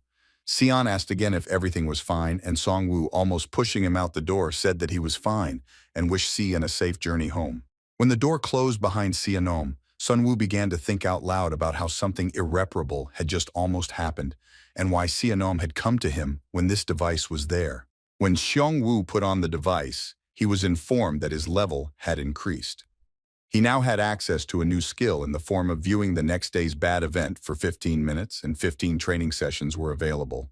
The viewing time for today's recording had also increased to 2 hours, and 10 training sessions were available. Sun-woo said that he wanted to watch the recording of today first and asked to show him the events that happened when he was unconscious. However, it turned out that he could not view the events that were erased from his memory, so Sun-woo asked to show him the future. Song-woo was near his house when he suddenly felt a sharp pain in his back. Behind him stood a man in all black with a mask on his face. This man stabbed Song-woo with a knife. The unknown man immediately ran away, and although Sun-woo tried to stop him, he couldn't even get to his feet because of the severe pain. After removing the device, Song-woo tried to understand why he was being stabbed. Someone was supposed to chase him tomorrow and then stab him. Song-woo found it hard to believe, but he immediately began training. The next day at school, Sun-woo was thinking about what was going to happen today. Around 9 p.m., a guy was going to be stabbed in the alley leading to his house. Yesterday, even after 15 training sessions, Sun-woo still couldn't catch up with the attacker. The guy was tormented by the question of who it was, But even if he found out, he wouldn't be able to prevent the attack. The guy was pulled out of his thoughts by the sudden appearance of Sion. In his hands was a box with virtual reality glasses, and the guy happily said that he also bought the game he saw at Song Woo's house. Seeing this, the guy asked in a rather sharp tone whether Sion had been digging around his house. Then Song Woo thought that he had gone a bit too far, because Sion had said that it was just the same game.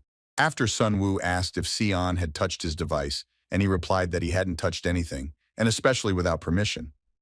After Sion suggested playing together and asked what Sun Woo's favorite game was, but he replied that it wouldn't work because his device was broken. Then Xian offered to buy Song Woo a new one. Hearing this, Song Woo asked if Xian really had so much money that he could buy everything he wanted at once. However, Xian replied that he just wanted to be friends with Sun Woo. Sun Woo then decided to remind him that he lived alone in a house on the roof and without parents. Xian didn't seem to understand what this was about. And then Song Woo asked if he really thought they could be friends, and advised him to communicate with those who were equal to him in status. Xian asked what he should do then, and when Song Woo asked what exactly, Xian asked what he needed to do to become friends with Song Woo. With a heavy sigh, Song Woo asked if Xian had any other friends, and Xian replied that he never had any friends, and was always surrounded by people who used him for their own purposes. Xian added that Sun Woo, unlike them, treats him as an equal, and noted that he also has no friends. Sun Woo replied that he had no time for friends at the moment anyway, and wanted to get involved in stocks. The guy said that he heard that Sion also had an account, and said that he would soon tell him where to invest, and if Sion made a profit, he would have to share half, and if not, Sun Woo would return Sion's money. Sion just smiled and said that there was no need to return the money to him, and asked when Song Woo would tell him where to invest. He replied that he would be able to tell him very soon. That same evening, the guy was leaving the store.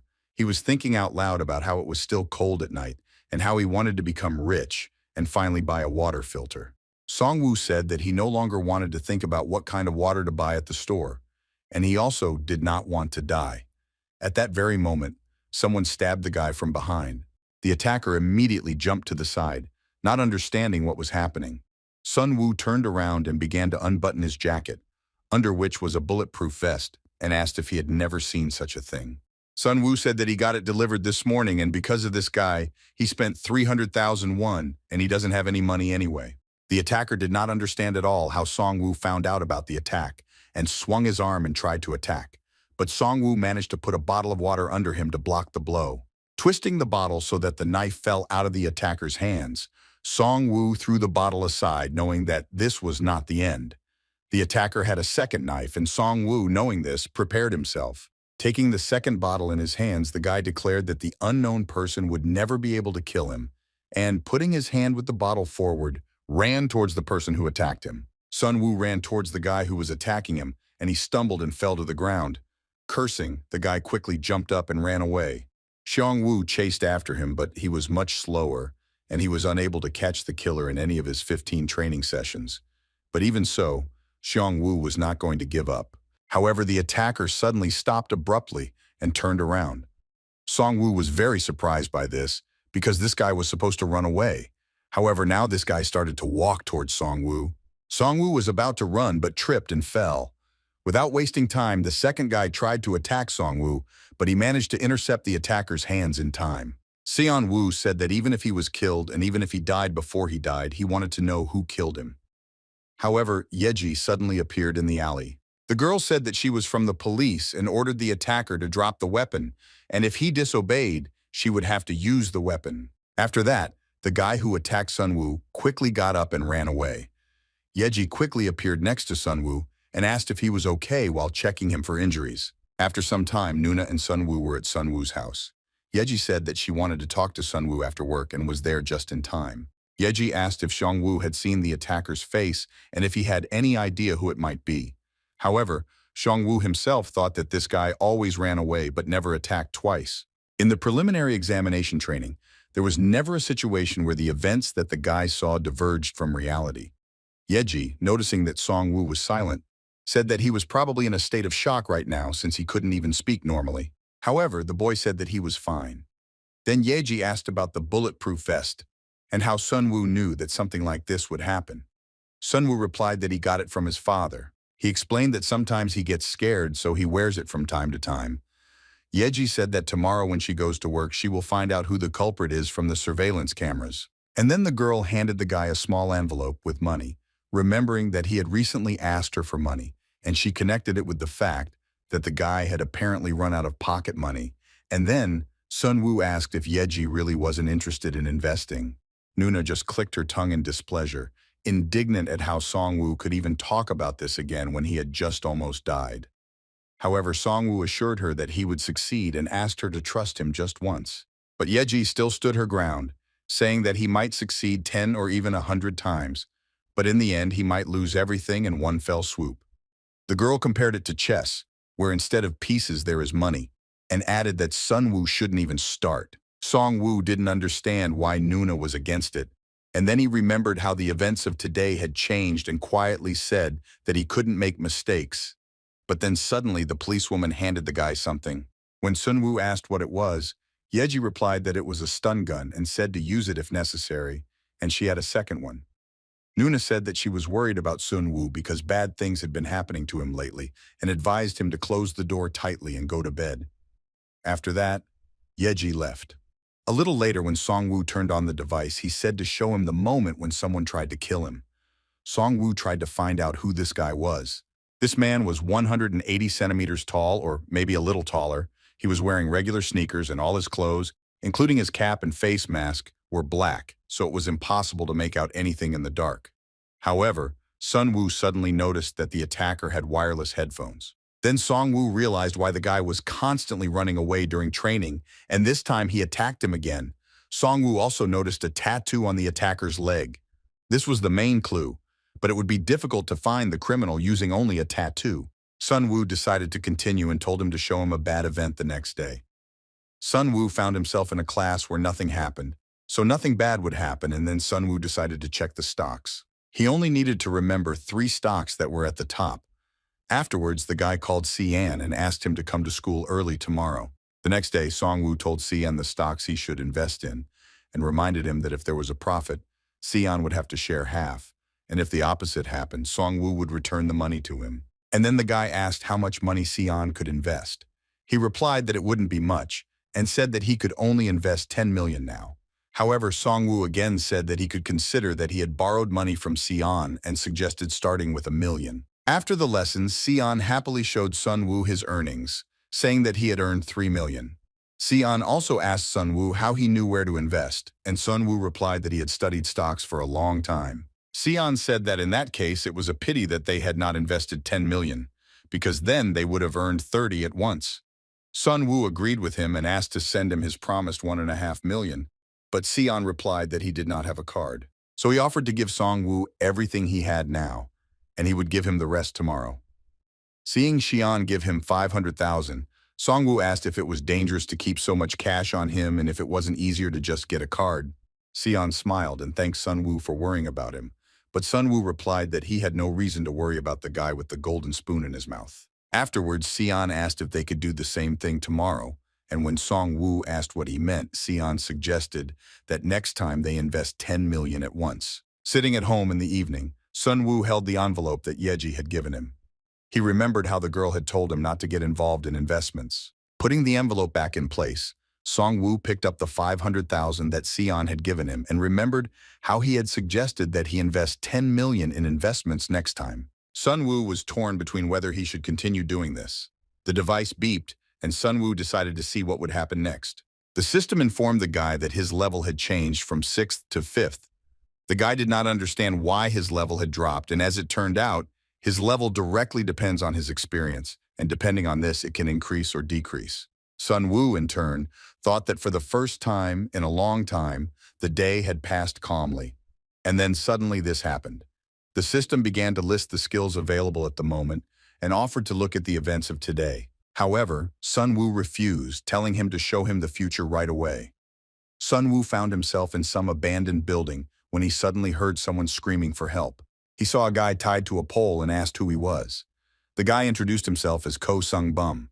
When Sung Woo took the bag off the guy's head, he recognized him as one of the seniors who had robbed Sion the other day. Sun Bum also recognized Sun Woo and accused him of deciding to kidnap him because he was beaten last time, and reminded him that it was Min who beat him, and not him.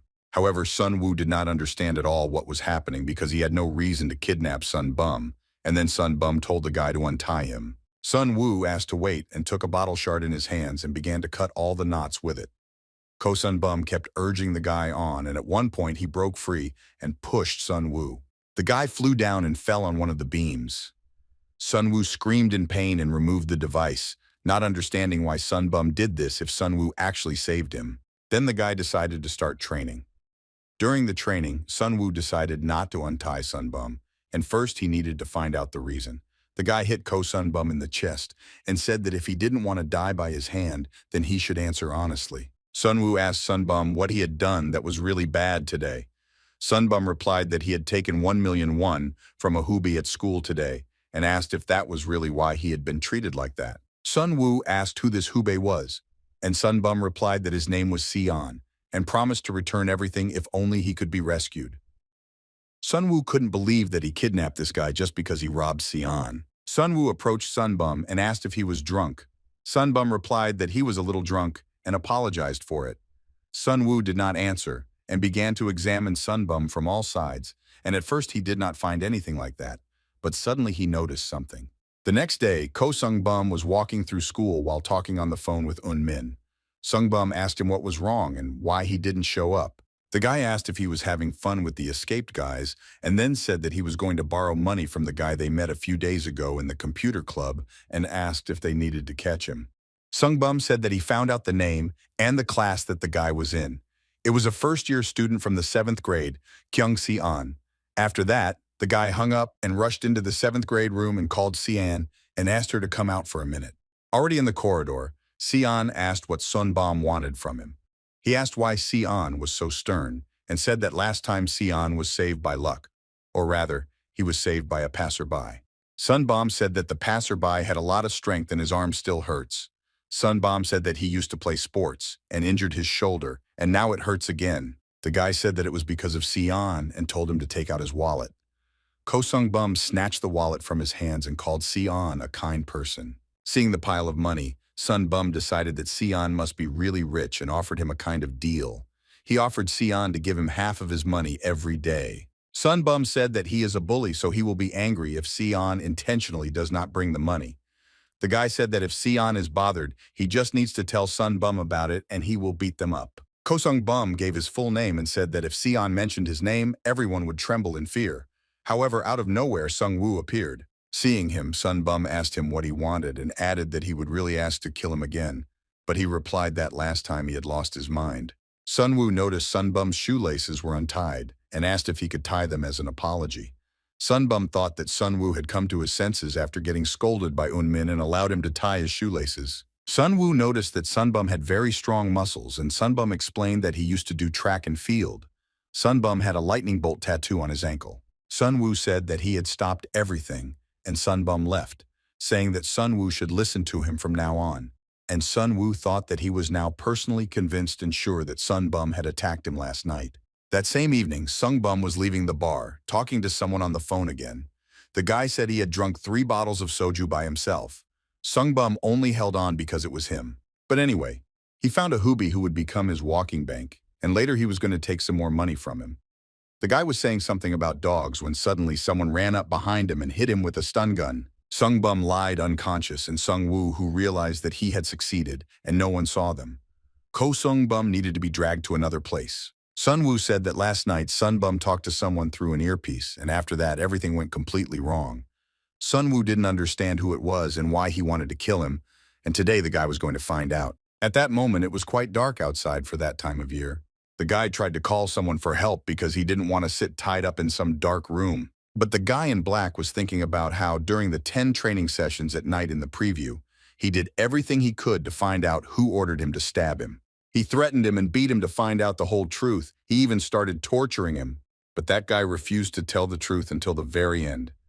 Even if you hand him over to the police, they won't be able to charge him with anything since he had no evidence. The guy still thought all night, and something still came to his mind. The next moment, the guy suddenly grabbed the hostage's leg to see if his thoughts were true.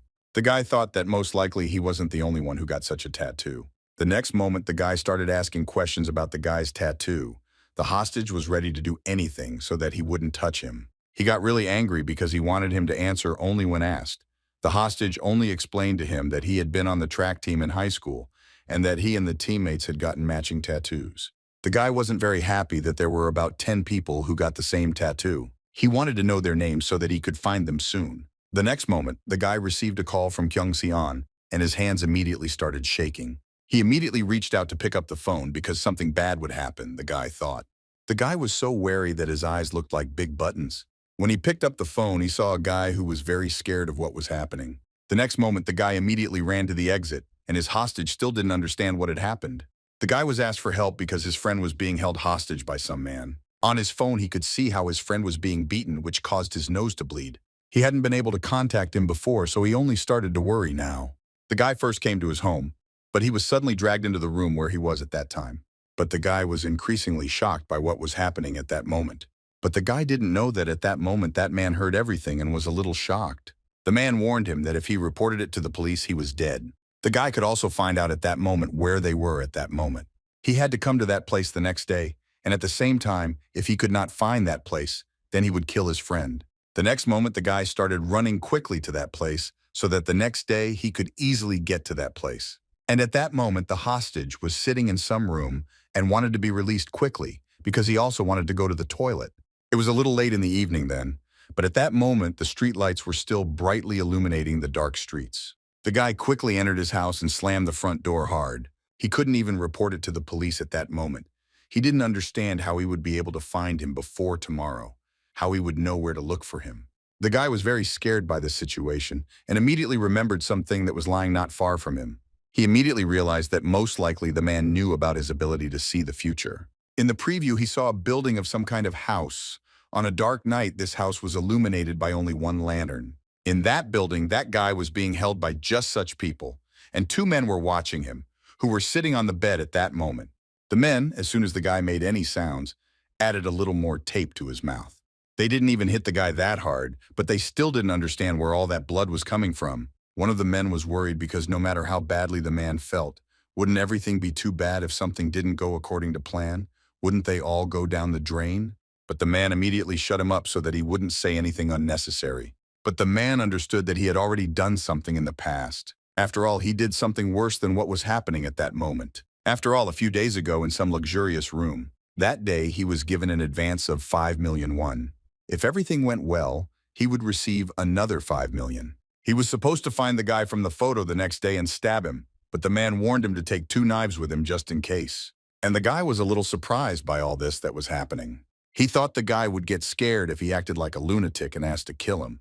The next moment, the guys started fighting, and one of them said that he would kill him. And with different words and methods, I tried to somehow insult him. He recognized that guy, and it turned out that it was the Hubai from his school, because this guy was expelled from school due to an accident. Well, in general, if everything went well, he would have accepted him and all the runaway children to him, and he was also interested in whether there was a future for the neighboring children who were engaged in robbery. The guy found it strange why he was the one who was told to attack him. The man got very angry at the guy because of his interest and threw something at him because this order came from above and they were told to do it, so they need to do it. He knew that the guy was an athlete, which meant he ran fast and all he had to do was poke him with a knife and run as far as possible. The man gave him something in his hands and ordered him to go and complete the task. The man thought that the guy wanted to grab him again because he gave him wireless headphones. He had to put them on and wear them. Yesterday, Jean Seon-woo knew that he would come and stab him, so he put on a bulletproof vest and suddenly the police showed up. He wondered who ordered him to do this and for what purpose. And also Jean Seon-woo knew about that place and had to come to that place, but he felt that something was strange. He was afraid and didn't know if he should give up at that moment. At that moment, the hostage was very scared to be in that room alone. He tried to call for help because he wanted someone to finally help him. But suddenly the guy told him that he was opposite him. If he had answered one question, the guy would have let him go. The hostage was ready to answer any questions, just so long as he wasn't in that room. The guy wanted to know the location of the escaped men. One of the men was very sleepy, but they were waiting for their food to arrive. But another man, who was sitting not far from him, explained to him that not 10 minutes had passed since they ordered. But suddenly there was a knock on the door, and they explained that it was a delivery. The man was shocked that they arrived so quickly, and was glad that they would finally eat. But suddenly the guy took off his mask and explained to the man that they themselves told him to find them. And the next moment, Jean Seon-woo gave him an electric shock to the chin. Another man realized what was going on there, that something was wrong, and went to help. He was ready to hit him right away because his friend was lying on the floor. But the guy was quickly able to run past the man and the one who was lying on the floor. The man did not understand how it happened because it happened so quickly. And the next moment, the guy hit the man with all his might so that he immediately flew to the floor. But at that very moment, a third man ran up to the door where all this was happening. The guy lying on the floor asked Kim Un-min for help because he was standing as if he was frozen. The man was shocked that the guy was still able to come, but he could not defeat Song-woo because he knew everything in advance. He knew all about it and understood that he would never be able to win. The next moment, a fan that was standing next to the man flew at the guy. And the next moment, he started running away from him as fast as he could. On his leg was the same tattoo that the hostage had. Jeon Seon-woo tried to stop the man, but he kept running away from him. The boy screamed and begged Kim Un-min to finally listen to him. Jeon Seon-woo had to use various methods to catch the man before he hid somewhere again. He really wanted him to die right in front of Jeon Seon-woo. The guy started warning him that if he went that way, he would die immediately. But the man did not understand how he knew this, because it was very strange. But the next moment, the guy explained to him that if he left that alley, he would end up on an 8-lane road. The man started yelling at him, wondering how he could know all this. But first, Jeon Seon-woo wanted him to answer the question, because the guy was curious about who ordered him to stab him with a knife. The guy repeated the question about twice, but the man only laughed at the guy a little, because if he was omniscient, then he apparently couldn't find out. After all, his training had ended at that very moment, and he didn't know how things would go further, so he had to calm down first. And he also wanted to pretend that nothing had happened between them today, especially the fact that he stabbed him last time, and also about the kidnapping of Seon. He would not have reported to the police. He just wanted to take Seon and leave. But if the man still let him go, Hyun-nim will kill him. The guy didn't understand who the man was talking about, and was a little surprised. But the man couldn't tell him anything. If he did, he would be killed. The guy wanted him to tell him and he would help him because he already knew about his abilities. He was afraid of him. That's why he ran away. The man just wanted him to shut up quickly and not say anything else. The guy didn't understand who the man was talking to while he was talking to him. But the next moment, the guy saw a pair of headphones in the guy's ears. First, the guy wanted him to take off his headphones because he realized that this was how he received instructions. The man suddenly quietly said into his headphones for them to help him. The guy was surprised by the man's actions because he didn't understand why he was saying something into the headphones. The next moment, the guy's headphones suddenly exploded. The guy just stood there in shock at what was happening in front of him. The next moment, the man flew several meters away from the guy. The guy screamed loudly after looking at the man's face, which was completely burnt. After some time, the guy was already sitting near the police station. The boy was worried about the guy, but he only explained that he had been kidnapped and beaten, so he should take care of himself. At that time, they were sitting in the gazebo drinking coffee after a terrible night. The boy told the guy that he looked worse than him. It seemed strange to the guy that he would look beautiful after a person died right in front of him, but how much time had passed since his father's funeral, and why did this continue to happen to him? The boy decided to ask Jeon Seon-woo if he wanted to stay at his house. The boy had already told his father what had happened, and he had assigned him a bodyguard, and when they were investigating, he had heard that the boy had also been getting into dangerous situations lately. The guy thought this idea was much better than staying alone in the room on the roof. The next moment, Nuna called Jeon Seon-woo to discuss everything with him. She also received a call from the hospital regarding Kim Un-min, and they reported that he died during surgery. The guy didn't understand what kind of earphone it was that kills a person in 1 second.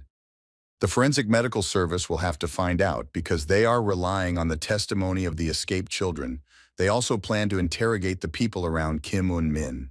The next moment, the girl approached the boy because she thought that he was also very scared. Nuna also wanted to know where his guardian was. Since his parents were abroad at that time, the boy explained to the girl that Pastor Kim would arrive soon. The girl thought that the boy went to church because his guardian was a pastor. But the next moment, a car arrived and drove right up to the same gazebo where they were sitting. A girl came out of it and called the boy, "Young Master," and asked him to get into the car. The boy said goodbye and the boy got into the car. The girl was surprised when she learned that his family was very rich. The guy thought that the investigation was over and he could go about his business. But the next moment, the girl explained to him that Kim Un-min, who attacked him with a knife, died when his head exploded from an unknown substance, and the guy was the only witness. Her words may have seemed harsh to him, but he too was suspected of killing Kim Un-min.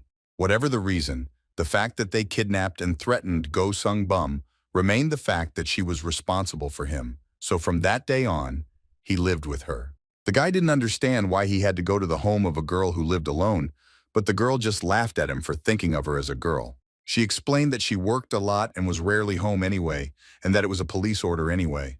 The girl lived in a fairly large, well-lit house. As soon as the guy entered the girl's apartment, he was a little shocked. John Seon-woo had many questions for the girl, but what interested him most was whether she had a house or a gym. The girl showed a room that was empty, and he could use it and unpack his things there. The guy immediately entered the room and locked the door behind him so that no one could come in. He had no choice, but staying in the policeman's house would definitely be better.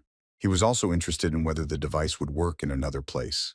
The moment the guy picked up the device, it suddenly turned on. The guy was afraid that the girl might hear something.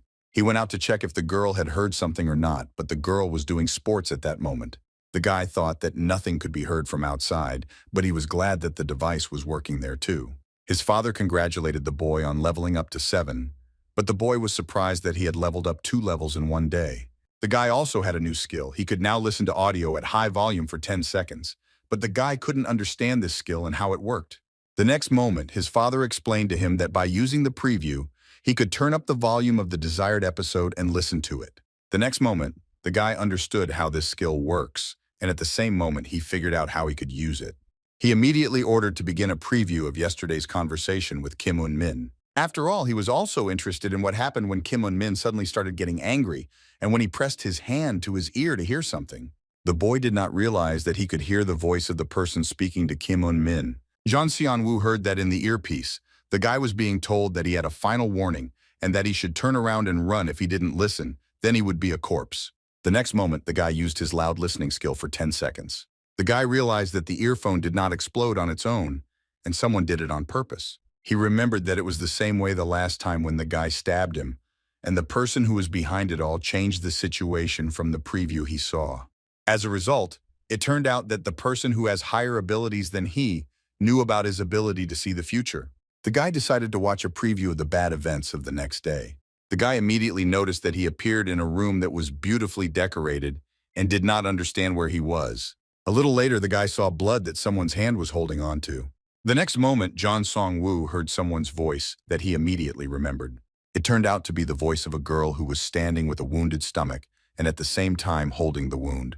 A moment later, the girl suddenly fell to the floor and the guy immediately ran up to her to somehow help her. Yeji Nuna's eyes were barely open and still showed signs of life.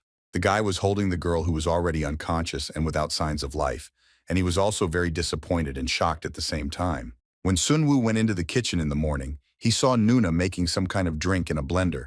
When he asked what it was, Yeji replied that she drank detox juice instead of breakfast and handed Sun-woo a glass so that he could try it too, adding that if he drank it, he would become a strong man. But instead, the guy's mind flashed back to yesterday's preview and the color of the drink reminded him of blood. Noticing that the guy was silent, Yeji asked what was wrong and whether he didn't like it, adding that it was good for his health. Song-woo suddenly asked Nuna to wear a bulletproof vest when she went to work, but she didn't understand why she had to carry such a heavy thing around all day without any need, because it was inconvenient. But Song-woo said that it was only for today and asked if Nuna could fulfill this request. But the girl replied that she would figure it out herself and advised the guy to go get ready for school. Then Sun-woo opened an app on his phone and showed it to Nuna and asked her to install it. When Nuna asked what it was, Sun-woo replied that it was an app for locating family members or friends and said that they would know each other's locations. The guy said that he was just worried, and Yeji thought that it might be because of yesterday's incident. Nuna asked if that would be enough for Sun-woo to calm down, and nodded his head in the affirmative. At school, the guy couldn't find a place for himself, and thought that even if he knew Nuna's location, he wouldn't be able to follow the policeman around all day and force her to wear a bulletproof vest. Sun-woo knew that Yeji's death would be around 3:45. It wasn't even 2 now, and Sun-woo needed to go to Yeji Nuna and do something. However, at the beginning of the preview, Nuna had already been hit by someone, and no matter how much Sun-woo trained, he couldn't get out. The guy drew a rough plan of the room and wondered where it was. The guy thought about calling Nuna and telling her everything, but the question was whether she would believe him. So he didn't know what to do. The guy was brought out of his thoughts by Sion, who approached Song-woo to ask if there were any new promotions and when they would start. However, Song-woo said that he had no time for that now. But then suddenly Xian saw the guy's drawing, saying that this was a salon room and adding that he draws well. Noticing some details in the drawing, Xian was convinced that this was definitely a salon room and asked if that was where the strange guys usually went. Song-woo asked how Xian knew about this place, and he replied that when he was little, his mother worked in such a place. Xian said that when his mother was on shift, he ate and played with himself in a similar room. Then Song-woo asked if gangsters or something like that go to places like that. But Xian replied that he didn't know and that he had met a lot of dangerous and scary guys as a child. Song-woo didn't answer, thinking that he should check if those people were there and realized that he couldn't help on his own. But then someone called Xian. Hearing the guy's conversation and the phrase that someone was waiting for Xian before leaving school, Sun-woo worriedly asked who it was. Xian replied that it was Uncle Yeon-ho and his bodyguard. Sun-woo asked again who it was, and Xian explained that his father had assigned him a bodyguard. It turned out to be the man who saved them when their classmates tried to take money from Xian. Sun-woo asked that if this man is a bodyguard, then he must be good at fighting, and Xian replied that they say he is the best at this. Xian would have started to say that if someone offended Song-woo, he could tell him about it. But before he could finish speaking, Song-woo grabbed his hand and asked him to help him. Song-woo, without explaining anything, only said that the man's life was in danger and he needed urgent help. Meanwhile, Yeji was in a rather luxurious hotel and introduced herself to the manager as a police officer and asked if Jo Kyun-sang was inside. The manager asked over the radio if Kyun-sang-hyun was there and then let the girl in by pointing to the right door. Jo Gyun saw Yeji and asked if she was the detective from their company and asked who she was. The girl, meanwhile, did not think it was necessary to answer the question and asked her own, asking if this person knew Eunmin's student. The man pretended not to know who they were talking about. And then Yeji quickly explained that they were talking about an 18-year-old student who had died yesterday. Yeji said that the police had information that Jo Gyun had contacted Eunmin shortly before the tragedy. However, the man apologized and said that he was in business and therefore communicated with many people. Then Yeji took out her phone, saying that they had restored the deceased's phone and found one recording on it. The policewoman turned on the recording and asked to listen to it carefully. In the recording, Eunmin was heard confessing that he had grabbed Jung Seon-woo's friend and done as he was ordered. In the recording, Jo Gyun's voice was also heard saying that once Eunmin finished this matter, he would tell him the good news. When the recording ended, Yeji said that the voice on the recording was very similar to Jo Kyun's. After that, the girl added that if Jo Kyun confessed to what he had done, it would be taken into account in court and asked him to go to the police station for an investigation. Then the man sighed heavily and cursed, saying that he had warned Eunmin not to leave any evidence, but he still did not listen. Jo Gyun took out a knife and told the girl to leave him alone. But she was not afraid and took a defensive stance, surprised that he dared to raise a weapon against a police officer from the investigative department of the main department. The man didn't pay any attention to this, shouting that Yeji deserved it and ran at her, but she managed to dodge. The policewoman grabbed the man by the arm and, pulling him towards herself, hit him in the nose with her elbow. The weapon fell from Jo Gyun's hands and he fell to the floor, clutching his bruised spot. Yeji kicked the knife aside and thought out loud that she didn't know that local bandits could make small bombs and asked who Jo Gyun was working for and who was giving him orders. He was silent, and then Yeji twisted his hands behind his back, saying that if he didn't want to talk, then they would go to the police station and chat there, and suggested starting with how he pointed a knife at a policeman. However, someone else suddenly entered the room. Meanwhile, Sun-woo suddenly came to the reception and said hello. The guy asked to open the door for him, saying that he would just do something and then go out. However, ignoring the boy's request, the headmaster only noticed that he came in a school uniform, knowing what kind of place this was, and told him to get lost. However, Song-woo stood his ground, saying that he would only leave after checking something. However, the man again ignored the guy, and he could not stand it, and said that when you are asked to open the door, you must do what they say, and added that he did not have time. The manager couldn't stand it any longer and pushed the guy, saying that he didn't dare come here and start demanding his rights. The man grabbed Sun-woo by the hair and dragged him somewhere, saying that he would kill him. But then suddenly Sion burst into the room, telling his friend not to be touched. Sion ignored the man's question about who he was and immediately rushed to Sun-woo to ask if he was okay. Realizing that Sion was Song-woo's friend, the manager had already threatened that Sion would suffer the same fate, but he suddenly screamed and began calling his bodyguard. At that moment, a tall man entered the room and with an absolutely calm look, said to open the door. The manager went to Yong-ho with dissatisfied exclamations, but he just hit him with one sharp movement with such force that he lifted him into the air. The man flew to the side and fell on the floor, and Yong-ho again said to open the door for the guys. The man lying on the floor only mumbled something indistinctly, and Yong-ho added that if he did not open the door now, Yong-ho himself would open it and go inside. Sun-woo immediately flew up to the manager lying on the floor, asking where Nuna was now. The policeman, however, could not get a word out. Then Yong-ho grabbed him by the hair and collar and ordered him to answer. The frightened man replied that the policewoman was currently in the 6th room. When Sun-woo ran into the room he needed, he immediately saw Yeji Nuna, who was sitting against the wall, clutching her stomach wound with her hand. The girl began to ask how Sun-woo ended up there, but he immediately interrupted her and began to apologize, saying that he had to change the future by any means necessary. But suddenly someone's disgruntled voices were heard from the corridor. And a minute later, a whole crowd of people with bats gathered around the door who were clearly not in a friendly mood. Seeing this, Yong-ho pushed Sion into the room and told him not to come out until he was done. And as soon as the door closed behind the guy, all the bandits who had gathered in the corridor immediately attacked the man. One tried to swing a bat at Yong-ho, but he easily dodged, and with the next movement hit the attacker in the stomach with great force. The man easily dodged all the blows, throwing the attackers to the sides with an unknown force. Meanwhile, in the room, Sion was already holding the phone in his hands and said that he would now call the police. But Nuna replied that she had already requested backup. And then the girl turned her attention to the trembling guy and, putting her hand on his cheek, told him to stop crying and tell him honestly how he got here. Yeji smiled and said that then she could help him. Sometime later, Sun-woo was sitting in the interrogation room at the police station again. A man came in, greeted him, and introduced himself as the lead detective named Koo Sung-taek. Sun-woo, seeing him, immediately asked what was happening to Yeji Nuna, and Sun-taek replied that Sun-woo saved her life because if it had been a little longer, it would have been impossible to help her. Sitting down opposite the guy, Sun-taek offered to talk again and said that today Sun-woo felt something was wrong and went to Detective Yeji. The man clarified that it was Detective Shin herself who told him this. Then the man continued by saying that when Detective Shin was in a critical situation, Song-woo took a bodyguard and his school friend simply because he was worried. Sun-woo calmly asked if he had done something wrong. Sun-taek replied that it was not so, because he had saved the life of a policeman, and for that he should be rewarded, however, considering today, Sun-woo had already been to the police for the 4th time recently. Sun-taek began counting on his fingers and asked if Sun-woo would interfere with the investigation.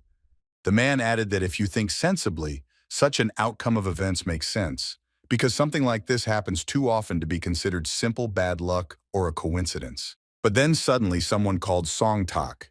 After talking on the phone for a couple of minutes, the man hung up and said that they were done for today and Song-woo could go. However, he warned that sooner or later everything's secret will become clear and said that it was enough for a child like him to get involved with the police. Later, Sun-woo was in the hospital. Sitting next to Nuna, he asked if she was okay, and she replied that of course she was not okay. Sun-woo asked if the wound hurt much, but Yeji said that it wasn't about the pain, but that she had let the suspect escape from right under her nose. Jo Gyun had escaped, and she had been stabbed by a masked man. Yeji said that even news came out that the detective was saved by his personal bodyguard. The girl said that since she touched on something that was outside her jurisdiction, she was removed from the investigation. Therefore, she was so ashamed that she had difficulty raising her eyes. Hearing this, Sun-woo immediately apologized. The girl suggested talking again and asked if it wasn't he who insisted in the morning that she wear a bulletproof vest and asked how he knew that something was going to happen to her. However, the guy replied that something like this would not happen again and said that he heard that Nuna would need to stay in the hospital for about another month and told her to rest. At 11 o'clock in the evening, Seon-woo's alarm rang and the device turned on. However, Seon-woo did not want to put on the device. However, the notification kept asking him to put on the device over and over again. Enraged, Song-woo kicked the box with the device. The guy angrily said that with the help of the preview, he would not see what bad events would happen tomorrow, and thought that it would be better for him to just die alone. Sun-woo said that he would never allow anyone close to him to get hurt or die again. Grabbing one of the dumbbells that Nuna had, the guy swung it, wanting to break the device, but he was unable to move. After some time, The guy was sitting in Sion's car because he wanted to talk. Sion said that Yongho told his father about what happened and they couldn't do anything with the news. Sunwoo asked him to tell his father that he was sorry for dragging Sion into something dangerous. The boy assumed that Sion was probably worried about him while he was abroad. So Song-woo asked if he really came here to say goodbye and say that they can't communicate anymore. However, Shiana said that it was not so and wanted to ask if Song-woo was a clairvoyant. When Sun-woo asked what he was talking about, Xian explained that he was talking about a man who looked like a shaman and could see the future. However, Sun-woo replied that this was not true, and Xian said that his father was into that kind of thing. Song-woo replied that there was nothing wrong with that, and a kid like him couldn't do something like that, and that it was a job for adults. For example, the police. So Song-woo advised the guy to give up on that idea and left. At the same time, Koo Sung-taek was in an abandoned building. Suddenly, someone called out to the man and Jo Kyun-sang came out from behind one of the columns. The man asked if Sun-taek was sure that everything would go smoothly if he surrendered. Sun-taek told him to raise his hands and come into the light, then asked if he was the one who stabbed Detective Shin Yeji. The man replied that it was not him and that he was just making threats and trying to escape. Sung-taek asked who it was and if it was the guy from his office. However, Yo-gyun immediately objected, saying that even though they had a bad reputation in the area, who would think of going so far as to stab a defenseless detective? Sun-taek said that he knew for sure that Jo-gyun's entire gang would be eliminated, so he had to say who it was, especially since he contacted the detective in order to confess. Jo-gyun replied that the guy who hit Shin Yeji was wearing a mask, so he doesn't know who it is. This person also erased all the surveillance footage. Jo-gyun replied that the guy who hit Shin Yeji was wearing a mask, so he doesn't know who it is. This person also erased all the surveillance footage. Jo-gyun said that he wanted to confess to the murder of Eun-min and said that one person ordered him to kill Jeon Seon-woo. Seon-tak did not understand what Jo-gyun was talking about and told him to express himself more clearly, but he replied that he could die if he told everything. But Song-taek still insisted on his own, and then Jo-gyun started talking.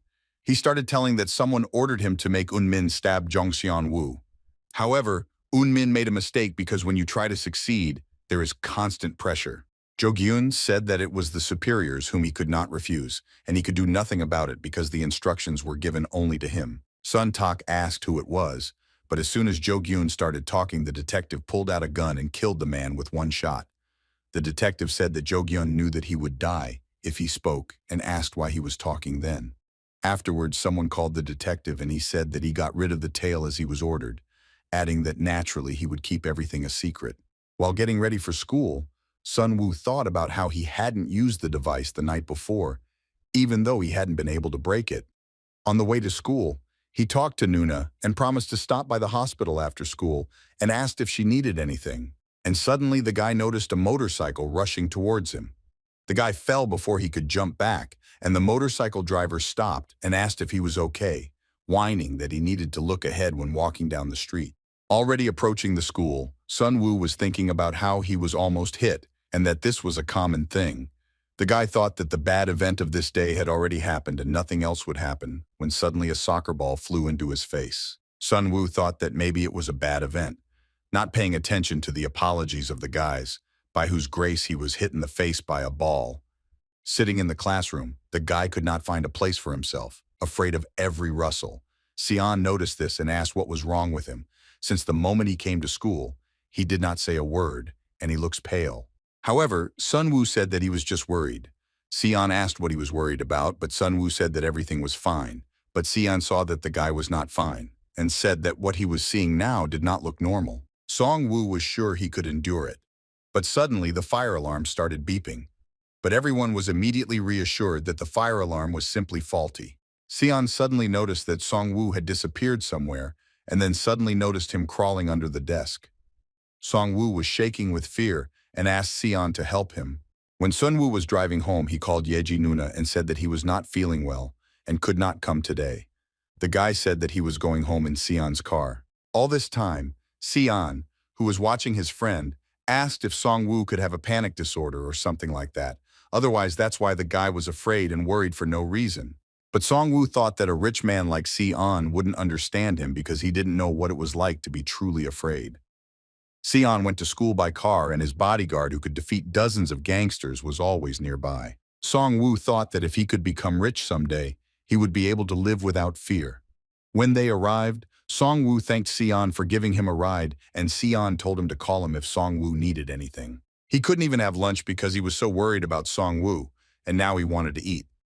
The guy thought that if he was already home, then probably nothing could happen, and wanted to cook ramen. However, as soon as his hand reached out to turn on the gas, the guy thought that the gas could explode. So he decided to eat the ramen raw and not cook it. And then the guy fell asleep because he couldn't sleep last night because of his worries. So after a few minutes, Sun-woo finished eating and decided to sleep. It was raining outside. Young Woo Hwan was kneeling in his only shorts, and the man in front of him was saying that it was damp and suggested that they finish what they started quickly. The man asked for some evidence, but Hwang said he had none. The man then kicked him, thinking he was making fun of him. The man said that he was Myung Ji-hyun's husband, and that this amazing police officer had really left without leaving anything behind. The man said that until Woo Hwan said what he needed, he would receive it. However, suddenly, one of the henchmen handed him the phone that they called. After this call, the man decided to spare Young Woo Hwan and said that even if he knew something, he should keep his mouth shut. And then he asked how old Woo Hwan's son was this year. Sun Woo suddenly jerked awake with a loud scream. The guy realized that it was all a dream, but he thought that it was all too realistic for a dream. Song-woo remembered that it was his father when he was 5 years old. But he was distracted from these thoughts by a notification asking him to put on the device. The boy did not know what to do when he suddenly remembered how he and Sion were able to earn 3 million on stocks. And then Seon-woo decided that he also wanted to become rich, so that he could also have his own personal bodyguard, and also this could allow Yeji Nuna to stop doing dangerous police work. Putting on the device, Song-woo saw his father and told him that the most important thing was the bad event of tomorrow, but the system only responded that this command was unknown to it. And then Song-woo gave the command to show him the bad event of tomorrow. Sun-woo found himself at Sion's house, where a large table was set with various treats. Looking at his watch, the guy saw that the time was 7 o'clock in the evening. During the preview, they were just having dinner and nothing happened. And then Song-woo remembered that the stock market closes at 7 in the evening and decided to use training to look at and remember the stocks. The next day, Sun-woo approached Sion. Sion noticed that the boy looked fine and asked if he was okay. But Sun-woo immediately got down to business, reminding him that last time Sion said that they could invest 1 million won in stocks. Sion smiled and said that now he could invest even 150 million.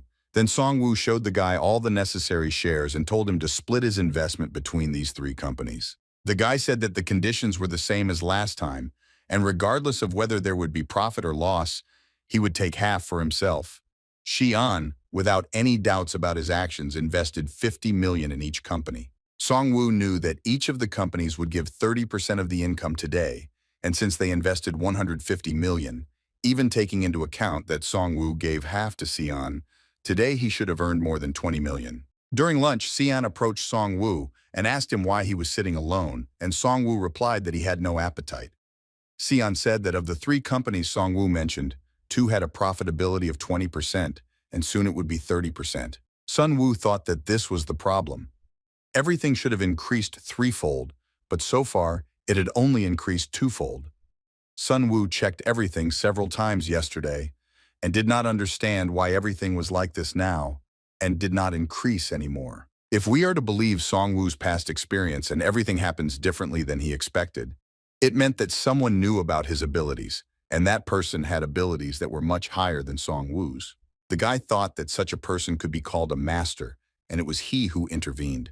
However, is it even possible since the shares have a confirmed yield of 30% and he cannot control and manipulate them? Song-woo knew that if the master did this, he couldn't play with his abilities now. Thinking about it, Song-woo told Xian to get rid of these shares. The guy didn't understand why he had to get rid of everyone, since some of them had risen, but Song-woo said he had a bad feeling and advised Xian to hurry.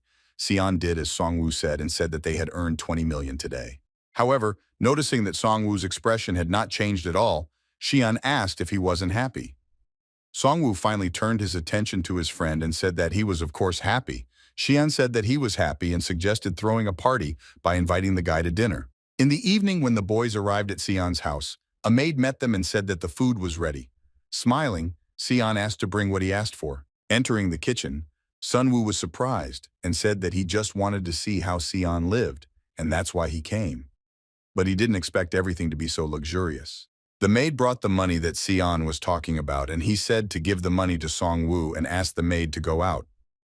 When Song-woo asked what it was, Xian explained that it was 10 million won and half of the money they earned today. Song-woo asked if he shouldn't wait a couple of days before withdrawing the money from the stocks, but Xian said that he was in a good mood, so he decided to share now. Instead, Xian asked him to tell him something. Xian said that he had found out that Song-woo was a real expert on stocks. Xian had heard that it was difficult to make such a profit in one day, and asked Song-woo how he knew about it. The guy also asked how Song-woo found out about what would happen to Nuna and suggested that the guy really did have the gift of clairvoyance. However, Song-woo said that he did not understand what Xian was talking about. Xian said that his father was looking for such people, and that somewhere in the world there were other people with such talent. Xian said that if you know what will happen in the future, then there will be nothing to be afraid of. Sun-woo, hearing this, mentally agreed with the guy, but thought that he was still far from that level and he still did not know what kind of master was stopping him. Xian distracted him with the words that if Song-woo suddenly had such abilities, then he would be able to defeat his father. Song-woo did not understand what Xian was talking about, and he explained that this was his wish. And then suddenly the guy screamed, and Sun-woo thought that he choked, but blood flowed from Xian's mouth. He assured that he was fine, but Sun-woo did not believe him and began calling the maids and Yeon-ho. Meanwhile, at the entrance, a man was talking to Yeon-ho. The bodyguard said that the man was not allowed to go inside, and he asked if Yeon-ho had grown up, and said not to block his way. Yeon-ho ignored the joke and simply said that Xian had a guest, so the president should leave. However, the man replied that he had also come alone to quietly greet the guest and advised Yeon-ho not to add more work to himself. Noticing the stranger, Song-woo asked who it was, and Xian replied that it was his father's Hubei. Noticing that the boys were having dinner, the man smiled and said that it was time to grow up, and in order to grow, you need to eat a lot. The man turned to Sun-woo and said that his name was Lee Mok-pyo. Mok-pyo said that when you have a goal, you have to go for it, and asked if it was easy to remember. However, Sun-woo said that now was not the time to meet because Xian had choked and was bleeding. The man was not surprised by this, thinking that he and Sun-woo were simply not close enough friends yet. Song-woo realized that this was not the first time this had happened and asked what kind of illness it was, but Mok-pyo said that he did not know because he was not Xian's guardian. Xian suddenly butted in, saying that if his father found out about this, he would definitely not like it, and Mok-pyo replied that he knew it himself. And then the man added that if you cling to every word, then people will completely stop paying attention to those around them. And in order for someone to notice Xiana, he would have to do something wrong. After all, they also have to eat and live. But if there is no food, Mok-pyo will have no choice but to earn a living, even if it means tearing down the load-bearing wall of the house, and that could cause it to collapse. So he advised the boy to listen to him and warn him before he reached for the rice bowl. And then the man turned to Song-woo again, advising him to eat and grow well, and said that they would see each other again. A little later, Sun-woo came to visit Yeji at the hospital and told her everything that had happened. After listening to him, she asked if it was Mok-pyo from the Mok-pyo Consulting Company. Sun-woo asked if she knew him, and Yeji told him that he was quite famous, and 10 years ago he was the leader of a national gang. Now he launders his illegal income under the guise of business. Yeji asked why the man came to Xian's house, but Sun-woo said he didn't know. But Xian didn't seem to like him very much. Then he asked what Xian was sick with since he was bleeding, and said he advised him to go to the hospital to get checked. Yeji replied that he was surrounded by bad people anyway, and it would be better if Sun-woo didn't interact with him as much. Sun-woo countered by saying that the person who came was threatening Xian, and that was why Yeji told him not to approach the guy. The girl said that even she, as a police officer, would have a hard time competing with people of that level, and told Song-woo not to get involved in dangerous matters. At home, Song-woo sat on his bed, glancing at the device every now and then, thinking about Nuna's words about it being dangerous. Then he remembered Xian's words about his father looking for people like Song-woo. According to Xian, if Song-woo becomes a person who can see the future, he will have nothing to fear. The device beeped, and Song-woo decided to go to the very end. Having put on the device, he immediately said to show him a bad event of the next day. The guy found himself in an unknown place, more like a basement, when suddenly he heard someone's voice. Turning around, the guy saw a tall man in front of him. He was wearing only pants and had 2 tattoos in the form of a dragon on his arms and chest. The man said that they would start with something simple and told Song Woo to hit him in the nose, and that would be enough for him to win. However, Sun Woo only asked in confusion who he was and why he would hit a stranger, but instead of an answer, he only received a strong kick to the side, from which he fell to the floor, writhing in pain. Only after that, the man replied that it was necessary, and if Song Woo did not do it, he would simply kill him. And then he took the bag off his shoulder and dumped a whole bunch of money out of it. Afterwards, the man added that if Song Woo won, he would immediately receive 300 million won.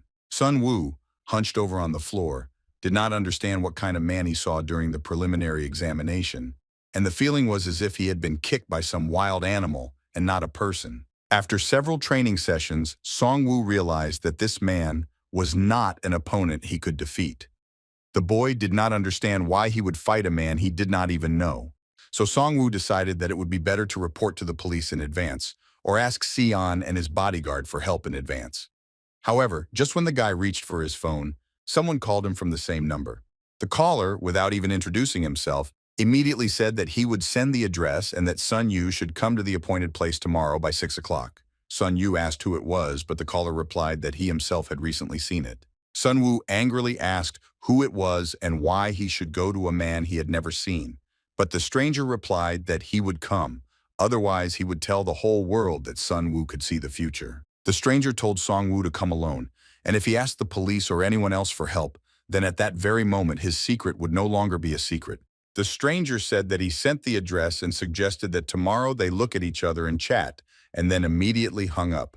Sun Woo assumed that if this person knew about his abilities, then he was either a master or his confidant. One way or another, Song Woo couldn't help but go. So the next day, Song Woo was there on time and saw the same man from the pre-screening.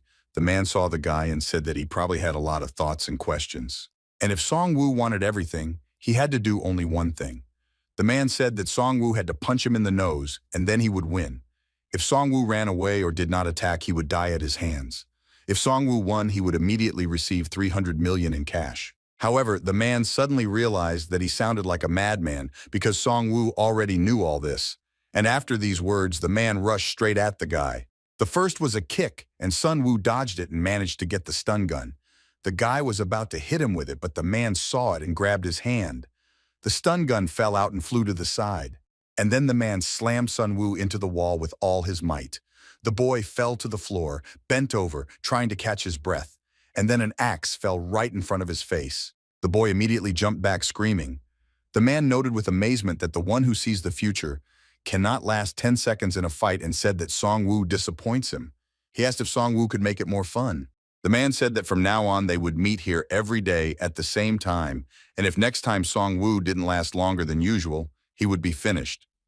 As he was leaving, the man asked if Song Woo remembered what would happen if he told anyone about this. Song Woo didn't understand where else it could be more fun, and then tried to get up but couldn't, writhing in pain. The next day, Song Woo came to the same place again, and the man asked him if he had a good rest. Then the man attacked the guy again, trying to kick him, but he jumped back. Then he hit him with a fist, but Sun Woo dodged that too. The guy immediately stepped back, and the man noticed that he had become much better than yesterday. Song Woo was already thinking about what he had learned from yesterday's inspection and training. This man was only aiming for his stomach. The man said that if he only dodged, he would not even come close to his nose.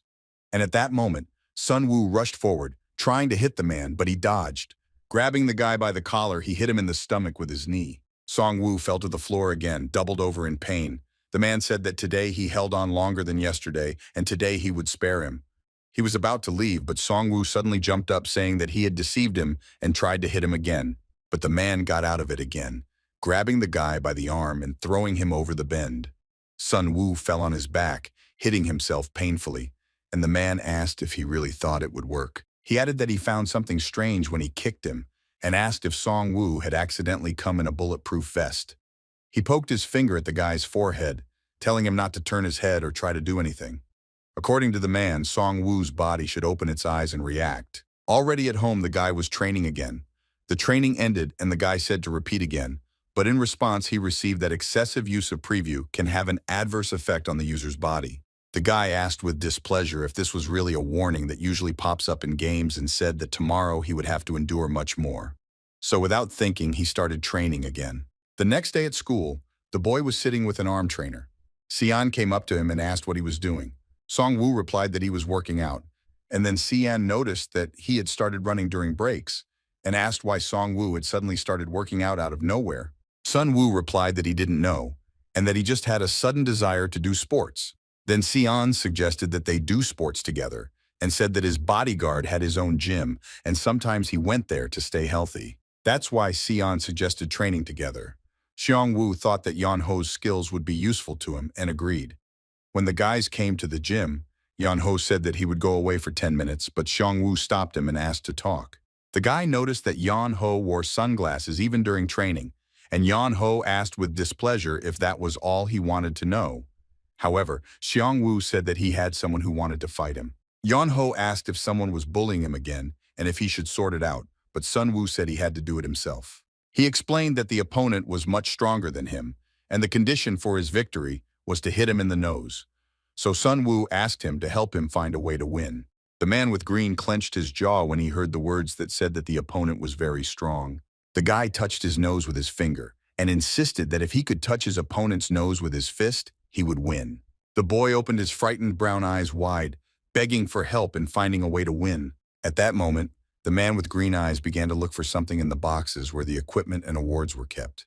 The green-eyed man finally told the young man that in that case they should start with the jump rope, and the brown-eyed man asked how many he needed to do. The man in glasses answered sternly, frowning, that he needed to do as much as the young man could. Hearing this, the boy was surprised, but the man insisted that he had to do it while he had strength left, and when it ran out, do it until he could overcome it. The brown-eyed boy said he just needed to find a way to punch his opponent in the nose, and the man asked if the boy was sure he wouldn't be hit by an opponent who dictated the terms. The man in sunglasses looked stern as he crossed his arms over his chest and then said that there was only one way to become resilient in the shortest time. The coach said that if the young man who was clutching the skipping rope in fear wanted to win, he should start right now. A certain man's legs were shaking very badly as he walked down the stairs. In front of him stood a man with a lot of tattoos, who crossed his arms over his chest, asking what was wrong with him since he was shaking like an aspen leaf. It was the same young man who was jumping rope, and the opponent asked if the boy had died here, and if he could fight at all.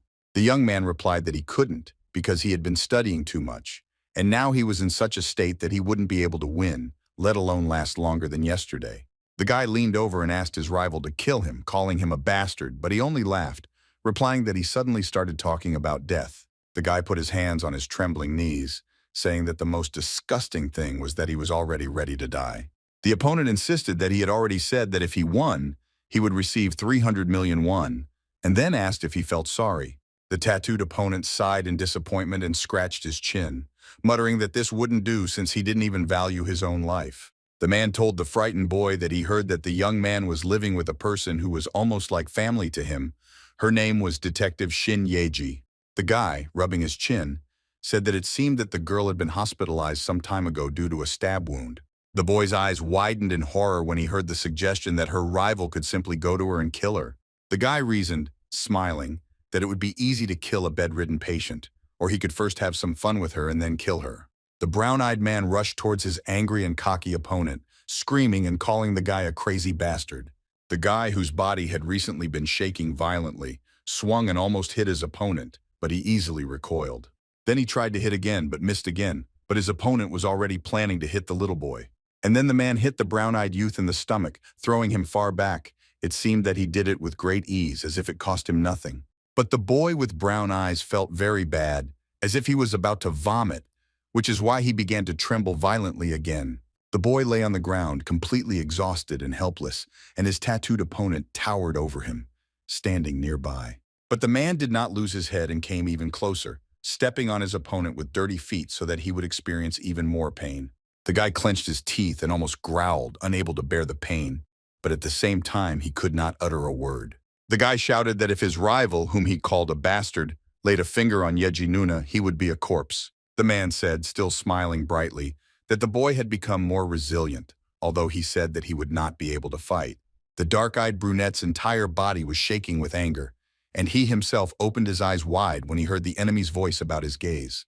The man grabbed the brown-eyed boy by the cap and then lifted him up, leaving him wide-eyed and perplexed. The opponent, who was frowning deeply, lifted the little boy, who was trying to resist, up as if taking him under his arm. And then the man pushed the boy away from himself with all his might. And now the young man could do nothing at all. All that was left was to be perplexed by such precise actions. Everything swam before the guy's eyes. Silhouettes became unclear, and bugs seemed to appear around, and then he wheezed in pain. The man with the tattoos kept saying that he was changing the terms, and now if the guy didn't defeat him with that look, he would kill him Shin Yeji. And then, turning around, the man said that they would see each other tomorrow, and hurried away from the boy, who lay motionless on the floor. The guy, whose eyes seemed to be burning with anger, began to shake again, bared his teeth, and said that his opponent was a bastard. The guy put on the black gloves at a fast pace, trying to do everything as quickly as possible. The young man trained at home while wearing virtual reality glasses and swung his fists at his opponents. The guy also walked around the streets of his city wearing a special black bracelet. It was fast walking or running. The guy ran along the streets among tall buildings, roads, and sidewalks wearing special bracelets. At home, he tried to train as effectively as possible every day because the threat he had heard was truly terrible, frightening. The guy was gripping various branches, special equipment for sports, trying to master it all to ensure the best training. He jumped rope countless times a day. Although when he first heard it, it seemed to him that it would not help at all. The guy trained even harder at home every day, each time getting closer and closer to his goal, to defeat the vile opponent. Each time his legs were red and shaking, but he still continued his hard training and did not spare himself. It was obvious how bad the boy felt, how he was constantly suffering, but he continued to play sports, continued to develop his endurance. And then, one day, when he again tried to attack the man with the short black haircut, he again managed to easily retreat. And then the man again struck his blow straight at the young boy, again hitting him in the stomach so hard that he even responded to the other side of the room. When it happened again, the tattooed man wasn't at all surprised, but the brown-eyed guy curled up into a ball, cursing loudly. But his opponent only smiled slyly and then narrowed his eyes, saying that they would see each other tomorrow too. The man swung forward, wearing the virtual reality mask he always used for more productive training. The guy also trained to lift heavy dumbbells and barbells, although he was still very bad at it, and it was incredibly difficult for him. But the green-eyed man in sunglasses just crossed his arms over his chest and sternly said that it needed to be done 20 more times. Then the very next day, the boy with brown eyes tried to swing again, but his opponent only smiled boastfully. And then, the young man with tattoos simply kicked his young opponent, still smiling nastily. The man said again, looking at the young boy with dismay, that they would see each other again tomorrow. The boy swung again while training and remembered the words of his crazy and insane opponent.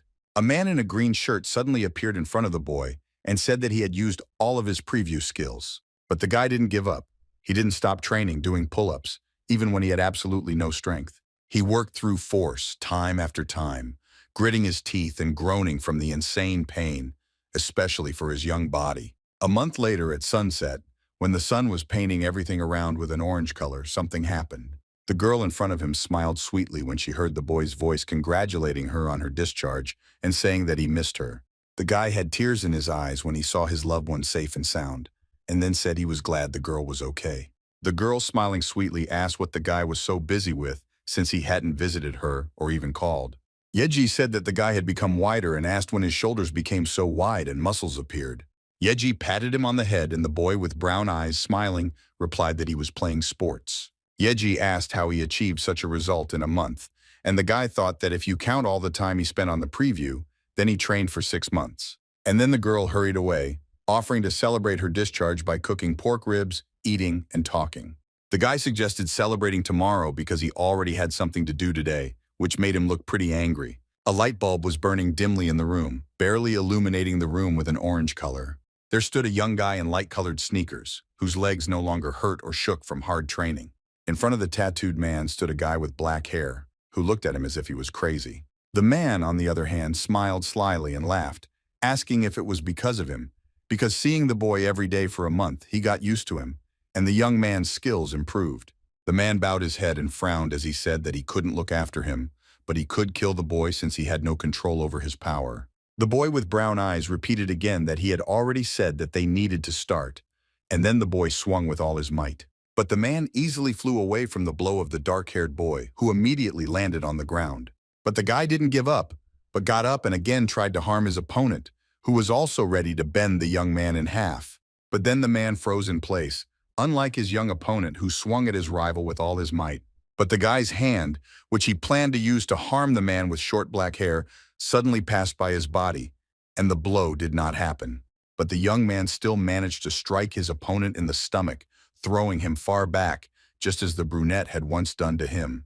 The man clenched his jaw and frowned, the veins standing out on his face as he looked at the youth in front of him with almost disgust.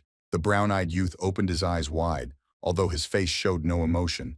He clenched his fists, saying that he was talking too much, and that he should attack. But the enemy did not give in, and also assumed a fighting stance, saying that the guy should not boast that he defeated him, while he only hit him in the stomach. Then Zhang Xiongwu rushed to strike his opponent's face again. He kept saying and reminding him that he had already said to attack. He easily managed to dodge his opponent's blow, and bending down he also swung for a blow. He was about to punch the man with the short haircut in the stomach.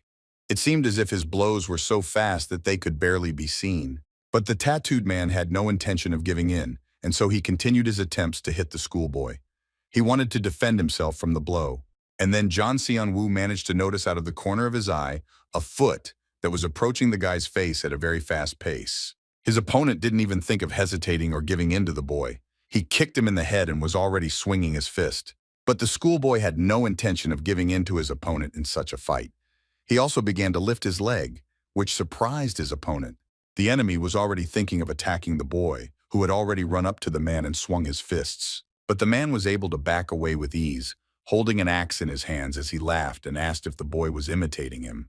The schoolboy pushed off the ground with his feet and began to talk about how his opponent had only been hitting him in the stomach all month. And after counting all the previews, he realized this after 100 times. The schoolboy was about to hit the confused man with the short Kalinsky haircut in the stomach, but the man just froze in place. He thought it was boring. But the tattooed man grabbed his leg, pinning him to his torso with his arm. He immobilized his opponent.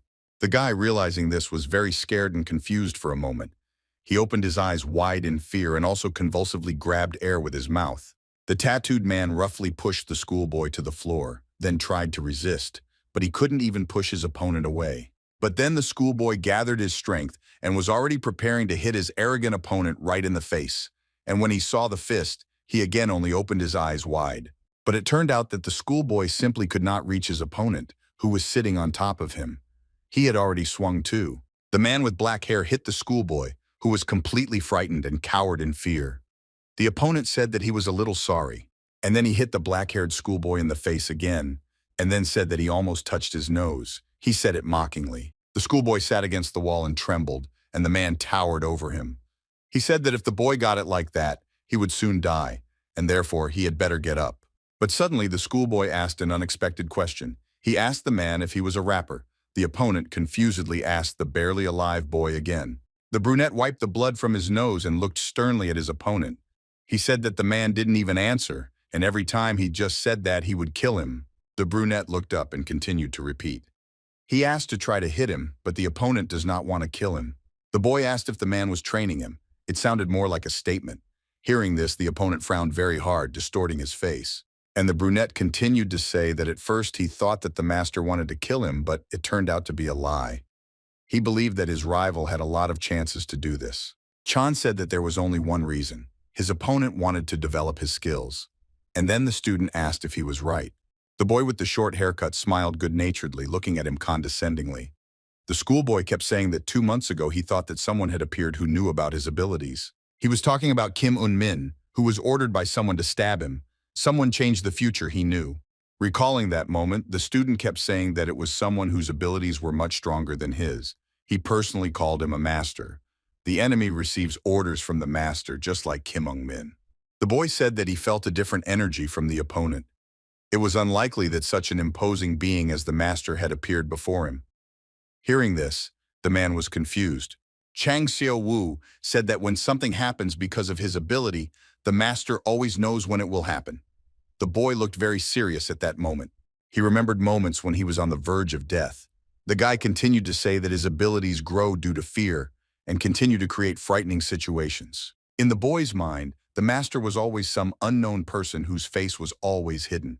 He said that, to put it simply, the master wanted his abilities to grow. That's why they spent a whole month doing this. The brunette looked away tiredly and said that it was only until today, and the man with tattoos asked the schoolboy again. The guy kept saying that replay and preview for a month. Detailed viewing, slow viewing. He has all kinds of abilities, but they haven't increased since last time. The schoolboy said that first of all, he was more afraid of fighting his opponent. This made him frown and look at him sternly. The boy said that if he wanted to do it, he should do it today so that he could scare him even more. He clenched his fists and stood up from the floor. And then, the man standing in the gray sports pants reached into his pocket. He ordered the little boy to wait. The brunette's gaze was confused. His brown pupils had shrunk considerably, and the stern expression did not leave his face. He inserted an earphone into his ear and said that he would check if everything was correct. Seeing this scene, Jiang Xiaowu's eyes widened in surprise and fear. Cold sweat even appeared on his face as he looked back at the man in front of him. He suddenly came closer to the man and then extended his hand.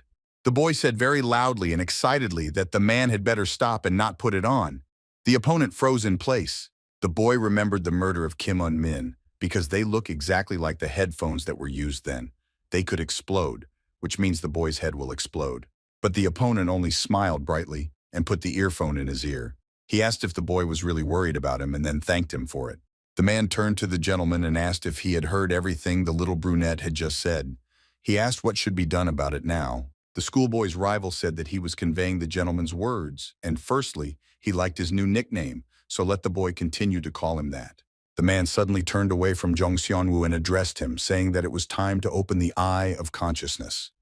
The boy asked again. He was very surprised by this. The man slowly walked towards his axe, saying that the eye of consciousness was the best protection for Jiang Xiaowu, since he would no longer have to rely on the mugu, which helps him see the future. The man put the axe on his shoulder, saying that the boy had moved to another level. He looked at the schoolboy again. A bright blue glow was coming from a chair that stood somewhere in the room. It was even unusual, because the whole room was always poorly lit. Shinyeji appeared on the screen with a trigger on her head. The girl's eyes were wide open in fear, and she only asked to be saved.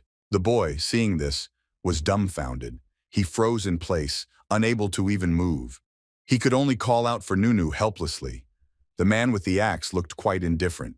The tattooed man picked up an axe and told the young boy what he needed to do to save his loved one. The opponent's eyes seemed to glow white as he tried to strike the boy with the axe, but missed. He told the schoolboy to open his eyes. The boy immediately ran away from the man, shouting curses at him. The rival followed him, already swinging the axe again. He really planned to kill him.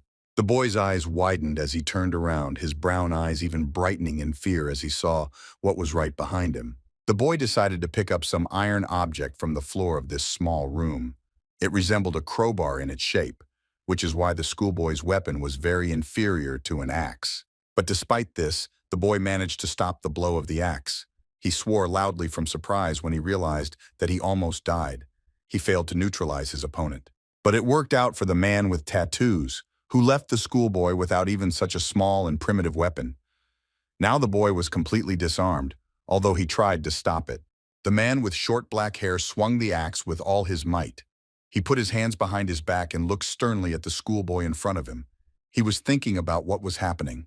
And then, with the help of an axe, the man managed to break the boy's nose again. The boy could only open his eyes even wider and stand there, simply accepting his terrible fate. And then the man swung his axe again. He hit with all the strength he had. They had been training for a month before, so he didn't feel sorry for his little opponent. The man knew that this time he would really kill him. After all, at that very moment, the blade of the axe had almost reached the neck of the frightened schoolboy who was trying to dodge it. But when the blood seemed to be hovering around, the boy did not understand what was happening. He thought about the fact that he could not move, and the man with tattoos seemed to be frozen with an axe, unable to behead the schoolboy. A hologram of a man appeared before Pony's eyes, smiling softly and congratulating Jiang Xiaowu, who was at a loss. The boy did not understand because the device was not turned on, why he could see his dad. He said that in case of a crisis, which would happen very soon, a preview hyperlink would be connected. The brown-eyed youth turned around in confusion. He opened his eyes wide, because until now, he could not even comprehend the full horror and tragedy of this situation. Dad said that the skill available at the moment, or rather, you can see in real time everything that will happen within a radius of 5 meters from Jiang Xiaowu for a minute. The man was happily saying that since there was only one skill available, it would activate automatically. The boy just wanted to ask again. And then the boy's face seemed to begin to dissolve into an endless stream of hallucinations that were completely devouring his father. Purple translucent glasses appeared on the face of the brown-eyed young man. Glitches also appeared around him, only it seemed as if the guy was more like made of them. And then, everything returned to its place. In front of the boy's neck was an axe again, which was approaching the schoolboy at a very fast pace, preparing to decapitate him in a split second. The axe was getting closer with each passing second, causing the young man's heart to skip a beat. He couldn't even move from his spot for the first moment.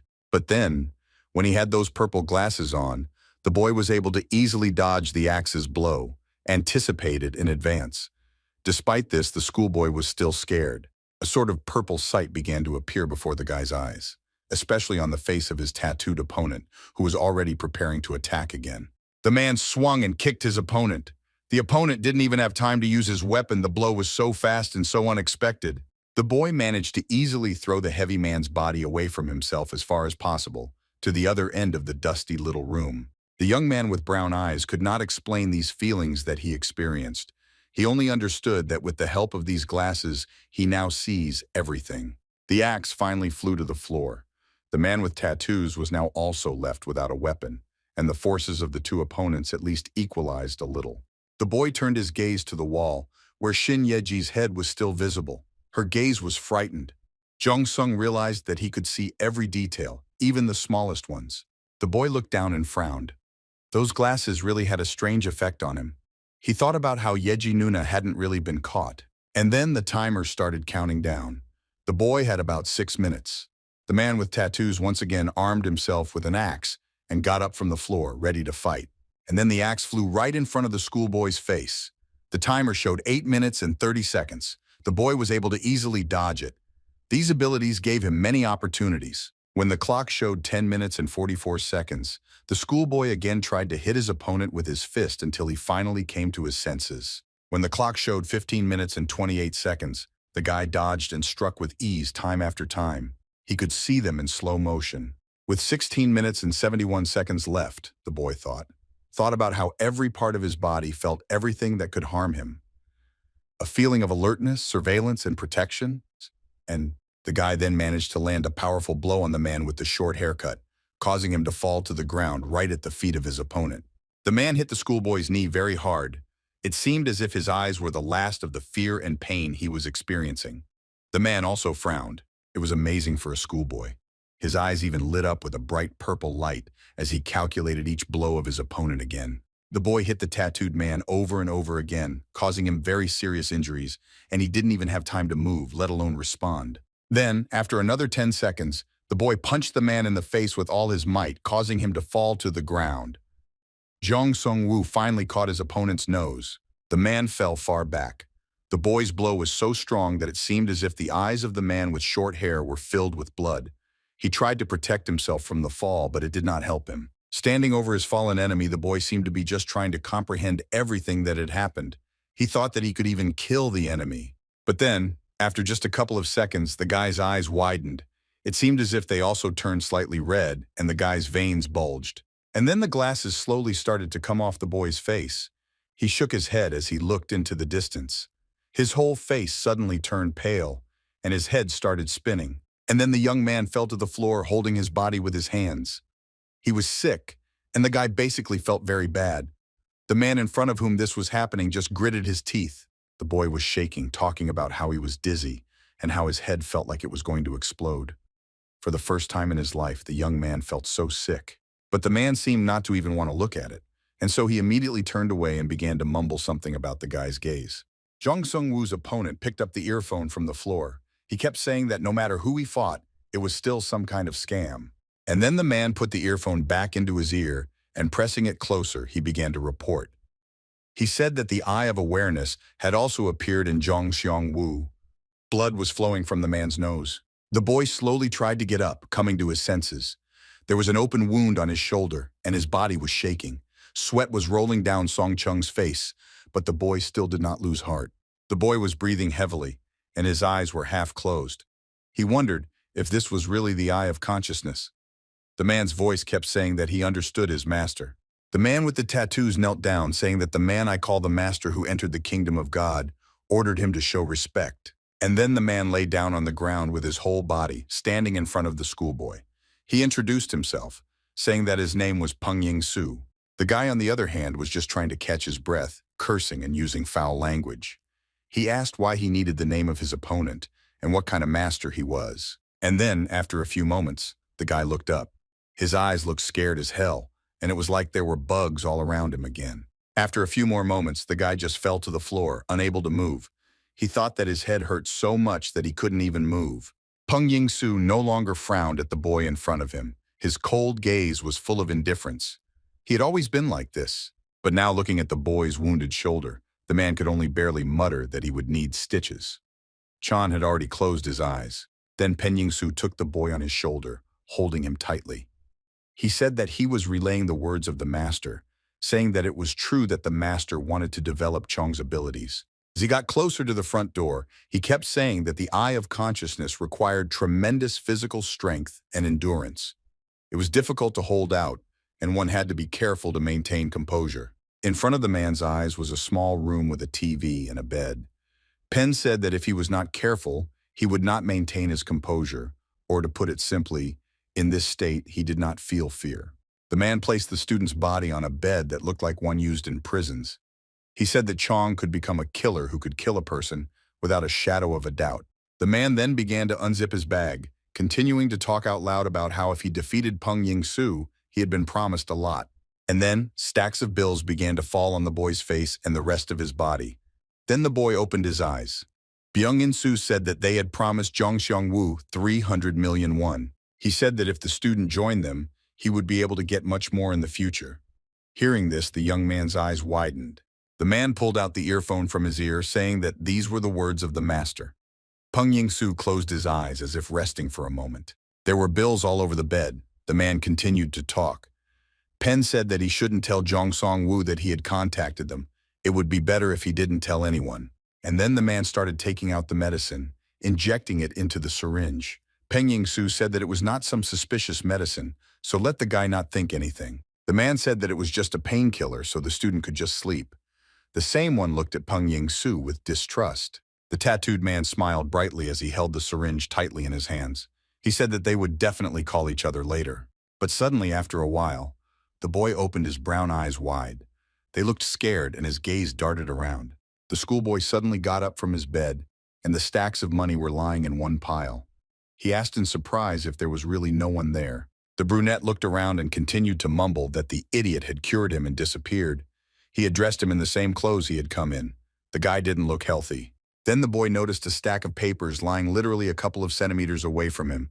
They were stacks of 50,000 won. The boy looked at them and then took one of them in his hands and muttered that this was indeed real, actual money. The boy brought them to his whole nose and sniffed them, and then remembered that Peng Ying-soo had said that he would be able to get even larger sums of money in the future. The guy was thinking that the man, the master, would probably teach him, and his conducting abilities were much better than his. He didn't understand why the master would teach him. The guy looked down and started mumbling again about what a master could be like, good or bad. He couldn't understand or comprehend it. He scratched his chin, saying that Yeji Nuna was working in the police, so maybe he should tell her about it, or maybe he shouldn't. But then, the boy realized something else. He shouted Yeji Nuna's name loudly and realized that he had forgotten something. Jong's eyes widened. The guy started looking for his phone in his jacket pockets and loudly asked what time it could possibly be. He was very excited. The clock showed 4 minutes to 11 in the evening. The brunette barely audibly muttered that the device in his room would soon turn on. The guy immediately called Yeji Nuna and asked her very loudly where she was. The girl replied that she was at home because where else would she be? The girl was confused while talking on the phone. She asked where John Seon-woo was because she was planning to track him on the app, since he didn't even log into the chat. The guy looked at the stacks behind him and then smiled brightly. He excitedly said that he would be coming home very soon. The schoolboy began to collect the money in his bag, and he happily told Yeji Nuna not to come in if she heard any sound in the room. The girl asked again.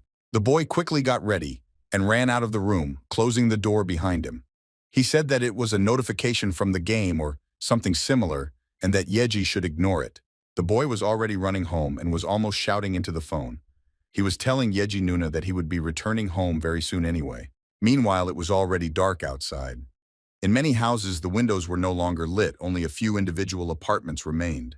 In one of them sat a little boy of about 12 years old. He was watching what was in the aquarium and talking about his father. The guy was saying that they didn't have much time, so he would stop there before it was too late. He was holding some baby insect with tweezers. Scorpion took this insect with his pincers.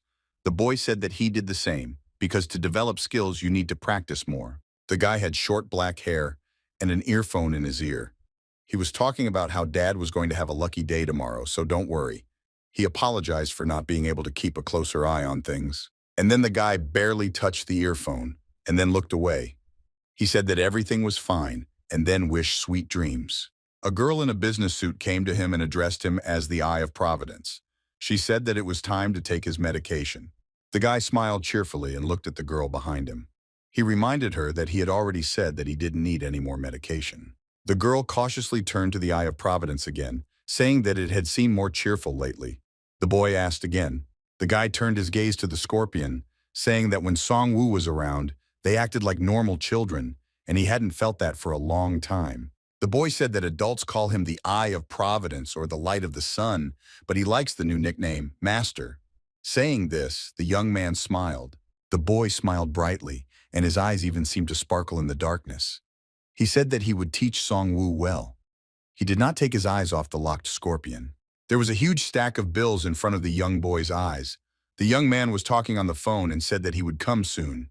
The man began to quickly collect money in his backpack and said that Nuna should not enter if she heard any sound in the room. The guy left the room and continued that if a notification from the game or something like that came, Nuna should better not pay attention to it. And then the boy ran, saying that he would be back soon anyway.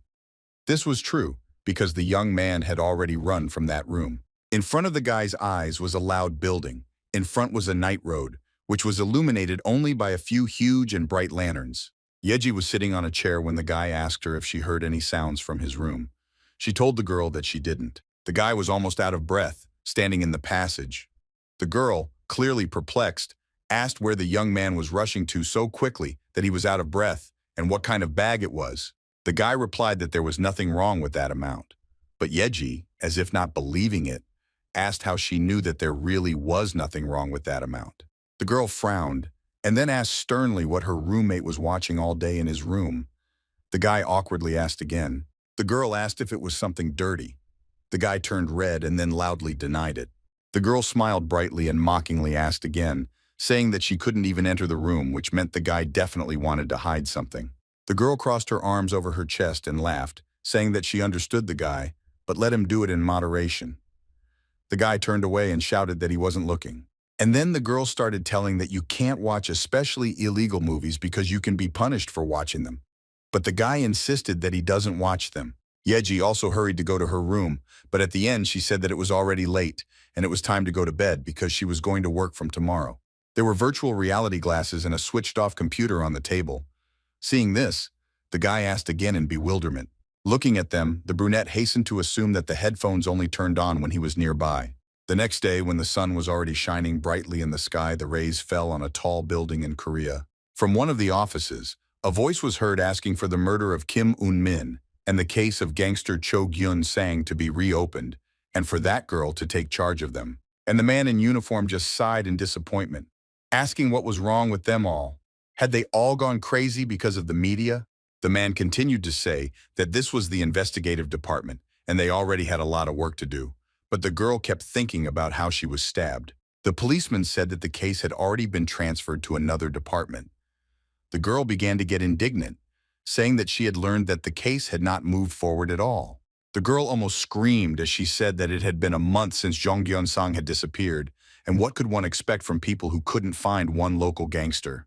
But suddenly, a man came into their office and apologized, saying that it seemed that Gyun-sang had fled abroad. He had wanted to catch him for a long time, but had not had time. The policeman stood up and said that it was his friend, a detective named Gu Sung-taek, who was investigating the Cho Kyun-sang case. Then the man added that from now on, this detective would work in their department. The brunette clenched his jaw. Song-taek asked the girl's name. She introduced herself and apologized for making a mistake earlier. She looked confused. The policeman said they were short-handed. Now they were working together and they had unsolved cases to solve. The policeman looked at the notebook, which said that this was the investigation department and that it was confidential. Yeji said that 2 boys and 2 girls were found in the vicinity of the Gulchin area. A month later, the girl was raped and killed in the same way, and the perpetrator was not caught. The girl pointed to the line, saying that the only thing the murdered teenagers had in common was the records they found of access to illegal gambling sites that lure OTT users. The male detective said it was such a well-known incident that he had been watching it with interest for some time. The policeman said that it happened 7 years ago, which meant that Detective Shin was not a police officer then. She replied that she worked in the police to catch such freaks. The girl clenched her jaw and looked sternly at the table when she said that until she found the culprit, she would work day and night. The man was training and holding some equipment in his hands. He repeated the same movement many times. The clock was already late. The hour hand was approaching 12, and there were virtual reality glasses lying on the table. Looking at this, the guy said with disappointment that it wouldn't turn on today either. The guy was talking about whether it was the eye of awareness or a hyperlink, but the device still hasn't worked since that last day. Looking at the glasses, the brunette muttered about what the master called his weapon, a tool used to exorcise spirits. Then the guy took out a black bag from the closet, which was gathering dust among the rest of his everyday clothes. The young man looked at the stack of bills and muttered that if he could see the events of the next day, he would earn more. And then, the young man received a call from an unknown subscriber. The smartphone immediately began to vibrate actively. The young man was dragging his bag back into the closet, and the unfamiliar man on the phone was saying that they hadn't seen each other for a long time, and that he was beginning to feel a thirst for money. It was Peng Ying-su. He said he wanted them to be close enough to recognize each other by their voices. Let him just call him Hyun. In-su continued to say that in order to dig the ground, he would only need gloves and a shovel. He would send the geolocation to the guy, and he needed to come tomorrow at 10 in the morning. In-su said that if the young man dug a hole in that place, he would get $1 billion. The boy asked again in surprise, almost screaming with excitement. The guy, holding a knife in his hands, said that their only clue was what he buried back then, only he knows its location. And then the man thrust the knife into the table with all his might, asking if those people had really found this. The man looked at the knife, wondering if it was true or a bluff, and maybe they should check it out. The young boy had huge mountains and forests in front of his eyes. He held a shovel in his hands, saying that it was too high. The young man was very tired and breathing heavily. He said that he was climbing the mountain with a mask on his face and a shovel in his hands. It was not strange, but fortunately, he had not met anyone yet. And then the young man with black hair decided to look at his phone and then muttered that it seemed like he was almost there. But then, the young man noticed a sound behind him, which made him open his eyes in surprise and then turn around. Behind him stood a tall tree with a cross sign on it. The guy was very happy that he was finally able to find it. And then the boy began to dig a hole with his shovel. He did it almost animatedly, although his fatigue was visible. And then, the boy looked at something he clearly didn't expect to see at the moment. Sweat was rolling down his face, but the young man seemed not to pay attention to it. In front of his face was a black round package with a white cross on top. It was strange. The guy looked at the bag in surprise, picking it up. He thought that it was too small to hold $1 billion in cash. But suddenly a voice was heard asking how the boy had managed to find him. The young man in shock turned around in fear. A man in a wooden mask stood before him.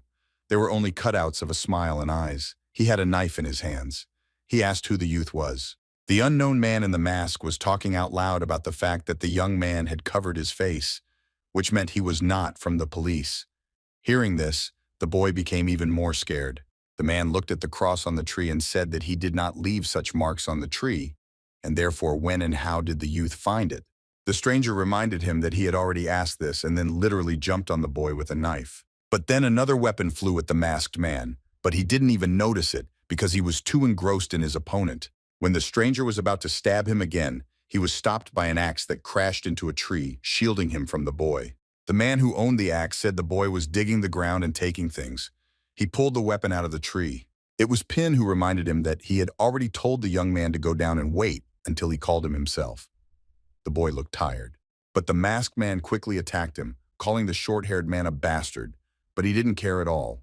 The man was able to easily respond to the blow, stopping the sword with his axe, which he apparently wielded skillfully in practice. And then, The strange man's knife flew far into the ground, and so the stranger was left completely unarmed. And then Ping leaned the axe against his opponent's neck, and then asked him if he was really that fast. The masked man felt confused. Pin turned to the youth indifferently and asked why he was standing there when he had already told him to come down. The stranger tried to back away. And then the guy hurried to run away from these two people, repeating the brunette's words that he had already been told to go down.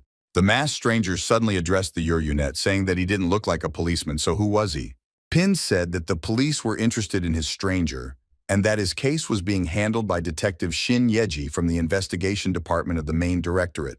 A crazy smile became visible through the mask of the man, who kept saying that he had no idea how they found it. They probably got proof. The brunette said that he deserved to die, but even if he was convicted and sentenced to death, in their country they don't carry out executions. The masked man asked if they would really kill him then. And the brunette replied, smiling brightly, that not now because it's like good food, which it's a shame to just throw away. The man in the mask squinted his eyes and said that he was really playing with him, because if he let him go, he would definitely find him and kill him first. But the man was stopped by an axe blow to his neck, which immediately sent him flying off to the side, right onto the green grass. The man in the mask remained lying face down on the ground, but Pen Wu hurried away and told the stranger to rest and come back. An hour later, when it was already very dark, a bright orange light was burning in a certain room, illuminating everything around. Then in a black mask, a brunette walked along that dark corridor, in which there were many different rooms with iron doors. He carried that package with him. And then, an unknown subscriber called the young man on the phone again. Seeing this, the young man's hands became tense. The young man contacted an unknown caller, who said that the package should not be opened, that gloves should not be removed, that it should not be touched with hands, and that fingerprints should not be left on it. But the young man looked at the phone screen in bewilderment and said that he already knew this, but now the subscriber needed to answer his questions. He remembered the masked man and asked if the guy who attacked him was the criminal he was talking about. The caller confirmed his guess. The brunette said that in that case they should catch this guy and hand him over to the police. But a certain person on the other line said that he should be left alone. The guy didn't understand why this had to be done and asked if he had simply found evidence, caught the criminal, and then let him go. And a voice came from the phone saying that if the guy knows a lot, then soon it will happen. He said that you need to focus on what needs to be done. They were talking on that phone about how if he wanted to make $1 billion, he needed to do everything else. And the young man asked what they were doing. Penn said that the boy should go to the second room at the left end of the corridor. Then the boy stopped for a moment and looked around. The subscription asked the young man if he saw 3 safes on the shelves in front of him. The young man said that he did, and now there were indeed 3 huge safes in front of him. The boy clutched the bag tighter as he listened to the voice telling him that the middle safe was empty, so he needed to put what he had in his hands in there and then close it. The young man said he had done as he was told, and then asked if there was anything else he needed to do. The voice on the other end of the line said that was all. The brown-eyed guy awkwardly asked when he would get $1 billion now, and Penn replied that now the test given by the master begins. The man said that what he had just put in the safe was the only clue that could prove the serial killer's guilt, and he should never open the safe in the center. The man then said that there was 10 million won on his left. Hearing this, the boy was very surprised and immediately looked away. Then the man continued to talk about the $1 billion on the right, his current salary.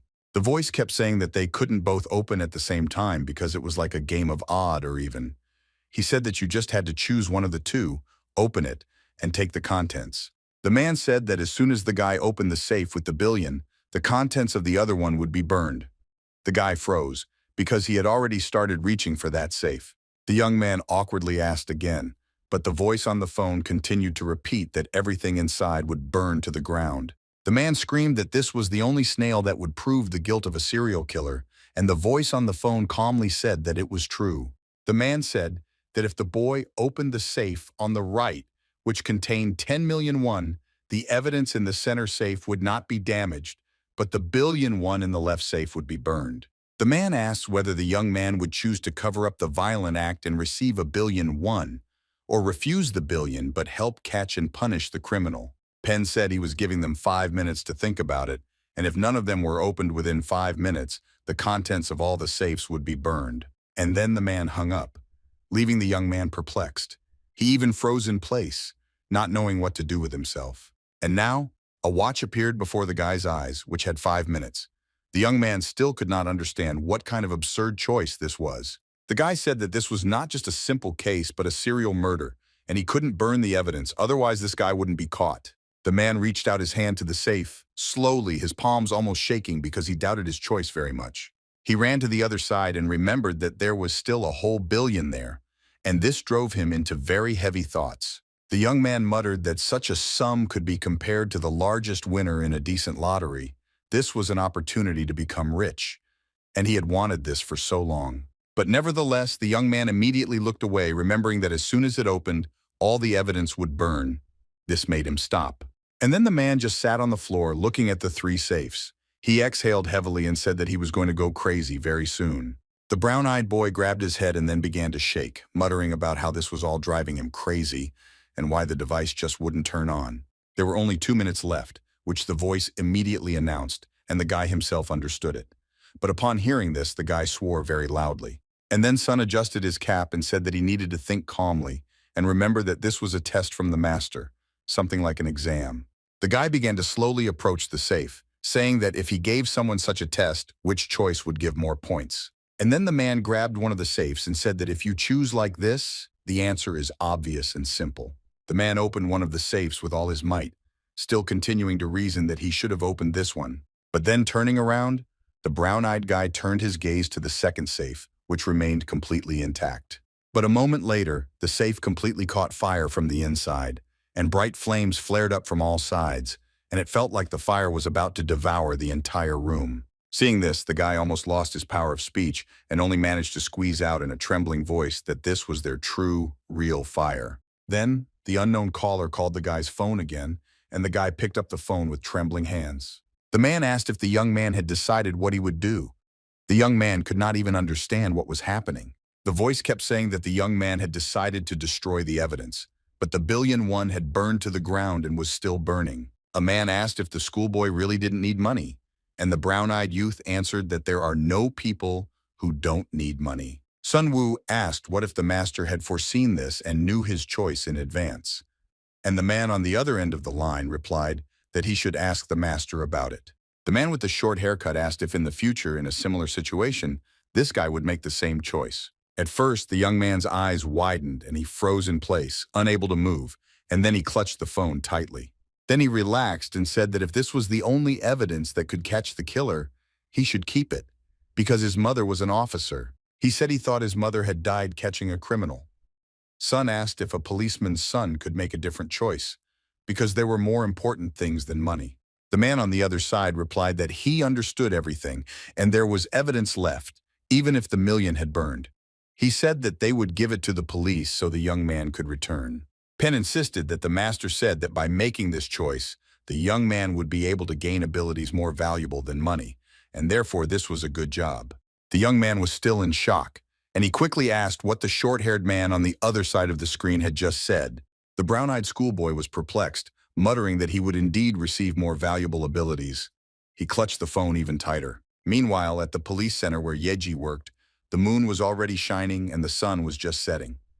A certain person was saying that they needed to increase the staff. The girl asked what leads they had and what they could tell the journalists if they hadn't done anything today. There were 3 people in the room. Detective Shin said they reported evidence that didn't exist because of that psycho, and now it's all over the news. Another detective asked. He said that the deputy head ordered to publish the news. Does she really want to say that the deputy is crazy? And the girl asked if they could tell her about it earlier. The policeman told them to stop, and then went on to say that if they were going to reinvestigate a cold case, they needed to make some noise. The policeman said he had heard that they were getting a lot of calls because of this. But wasn't that quicker than interviewing people one by one? The girl was angry and said that there had not been a single useful call. And the policeman said that it had been less than a day since the news was published, and they should wait. Then someone knocked very hard on their door, banging on it. The policeman decided to ask who was there, and then ordered him to come in. The policeman said that it was a delivery that had arrived, and the recipient was the person responsible for the Kulcheon-dong serial murder case. Yeji was afraid of the contents of the package, but she didn't show it. She only asked who sent the package, and the policeman answered that the sender was not indicated. The man said that he had scanned it at the entrance just in case, and therefore there was no explosive in it. He began to carefully touch the box. Then the man began to open the box using a stationary knife, going over the tape from above. The girl was very surprised when she looked at the contents of the parcel. After all, there was a black package with a handkerchief on top. The girl started talking about the fact that the black bag contained evidence in the case of serial murders in Kulichikon, things with DNA samples. A man behind her asked if it was possible that someone was just joking. Yeji replied that they should first try to find the sender of the package. The detective said it needed to be sent to the National Forensic Medical Service and compared with DNA samples in the database. At the same time, in a completely different place, where there were also tall buildings. But in the buildings there were a large number of people and families. There were two things on the man's nightstand. They were a knife and a wooden smiling mask. The man swore a lot. He kept swearing very, very loudly and swinging his arms, and his fists were already completely beaten bloody. He punched the wall over and over again so hard that even the wall shook, because there were even traces of blood and dents left on it. The stranger was talking about whether they were really going to make it clear and why he had taken the evidence. He wondered if these boys were playing with him. The man punched the wall over and over, saying that the police didn't know this, so why did they do it? His fists were already bloody, and there were remains of boards on the floor. But suddenly his phone rang and vibrated very loudly, lying on the table. The call came from an unknown subscriber. The man decided to put the call on speakerphone and asked who it could possibly be. The brunette sank to the floor when he finally decided to pick up the phone. The voice on the other end asked how the man was doing. He was perplexed. The man asked, shouting, "Who was this man to ask how he was doing without even introducing himself?" The voice said something that happened 7 years ago. The voice said that 7 years ago they stopped his series of murders, period. And upon hearing this, the guy froze for a moment, looking at the phone in fear. He asked if it was possible that this man had sent those bastards he had met on the mountain today. The man said that he was right. The man grew more and more expensive when he asked if he was really kidding and had forgotten the contract signed 7 years ago. He repeated this over and over again. The man was talking about how he had been promised $1 billion in 10 years, and he only had 3 years to wait. The stranger was almost shouting when he spoke about this. The voice kept saying that it was not a contract, just a game, because surely the man had forgotten the conditions of victory. The subscriber was clearly behaving very impolitely. The young man said that if they gave the teenager $1 billion, could he pretend not to notice a dangerous crime? And even if he pretended not to notice, no harm would come. The voice on the other end of the line said that a schoolboy had appeared who had decided to help catch a dangerous criminal, even though he didn't have $1 billion. The man in the mask asked not to make him laugh, because doesn't a schoolboy need money? The voice replied that he was right, and any schoolboy needs money. The man in the mask was getting more expensive, his eyes wide with fear. He was saying that he did not believe that the schoolboy refused $1 billion. The phone glowed as the voice continued to say that the evidence had been handed over to the police anyway, so he would be caught soon. But the man didn't understand why they were calling him.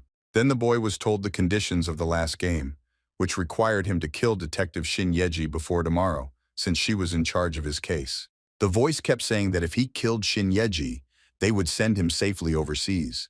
But the man ordered them to explain more clearly why she needed to be killed.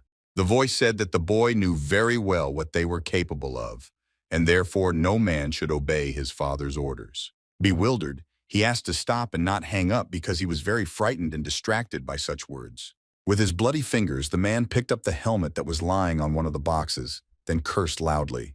And then the man hurriedly left the apartment, saying that if this was the only way, then there was no choice. And it was already dark outside. The moon was high, illuminating Korea with its light. In that house, almost all the windows were already out, except for 2. Many people were already asleep. But a certain man in black clothes was just about to go to a certain floor, so he was fussily pressing the buttons he needed. It was a brown-eyed young man who had just arrived home. He watched in amazement what was happening right in front of him. The girl was putting on her clothes. She had just come home from work, and the guy screamed and said that he had been scared. The guy said that you need to warn her about something like that, because didn't she hear that the guy was coming into the apartment? And the girl reminded that it was her house. The guy asked if Yeji had said she would be out for a while because she had to work at night. The girl said she came to change her clothes because she hadn't changed her clothes for several days. The girl asked the guy what he was doing at 11 o'clock at night. The guy excitedly replied that he was working out at the gym. The girl asked him what he was doing all these days. Was the guy really going to go to a sports school? She was clearly surprised by this. The guy thought about how to use the eye of consciousness correctly, because he needed more physical and mental strength. The man with brown eyes said that he just got carried away. The girl patted him on the shoulder, saying that the main thing is that he doesn't do bad things.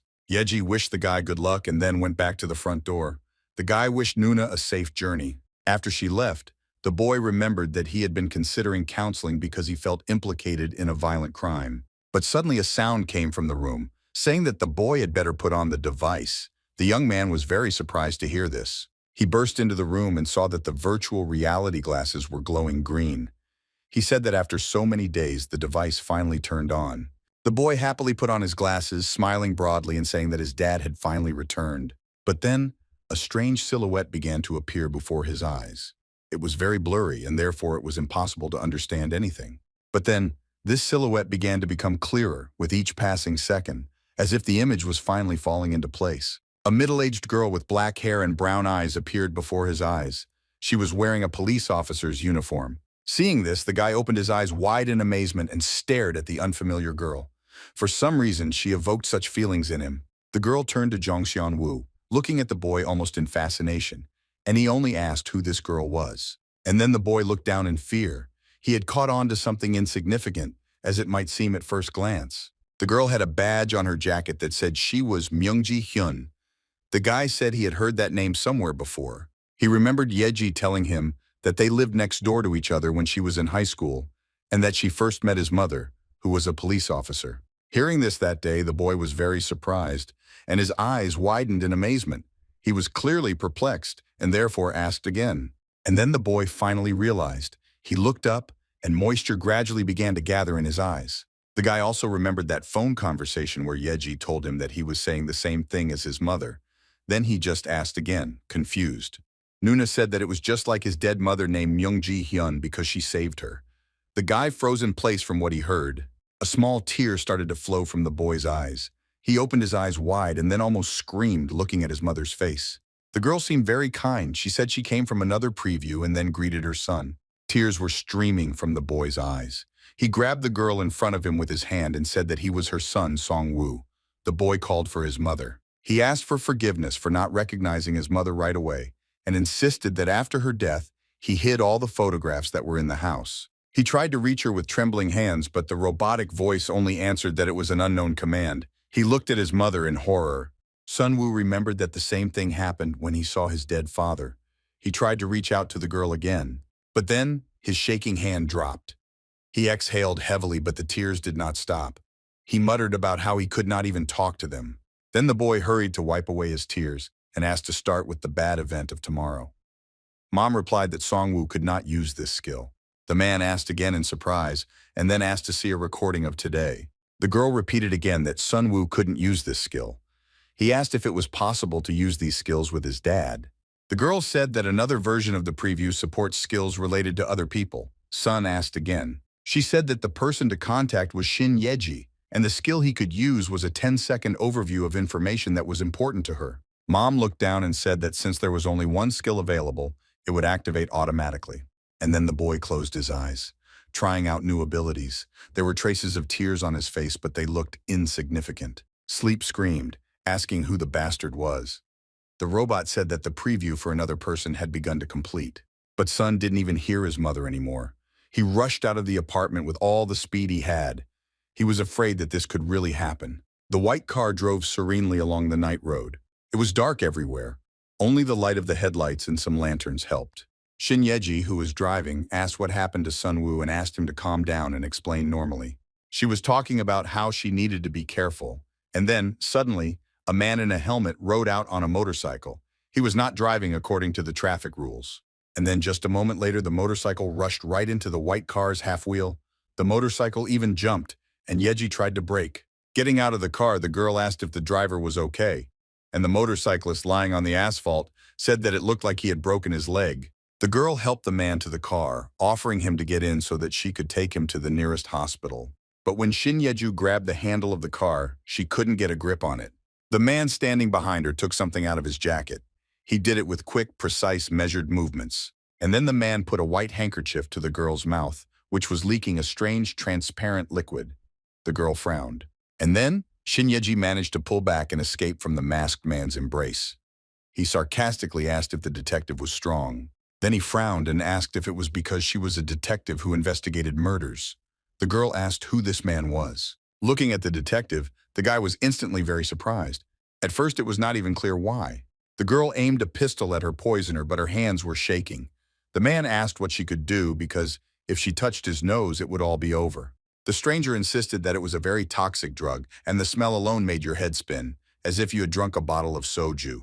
The girl looked worse with each passing second. She came up to him and asked who he was. He replied that she was Shin Yeji, who was investigating the serial murder cases in Gulchendong. The man raised a knife which seemed to have taken on a blue color and said that the detective would be killed by the criminal. The girl frowned even more as she exhaled heavily. She was shaking very badly. The stranger said that he only killed children, so that was great. The man said he was sorry his latest target was an adult. He wished Shin Yagem a safe journey and then swung the knife.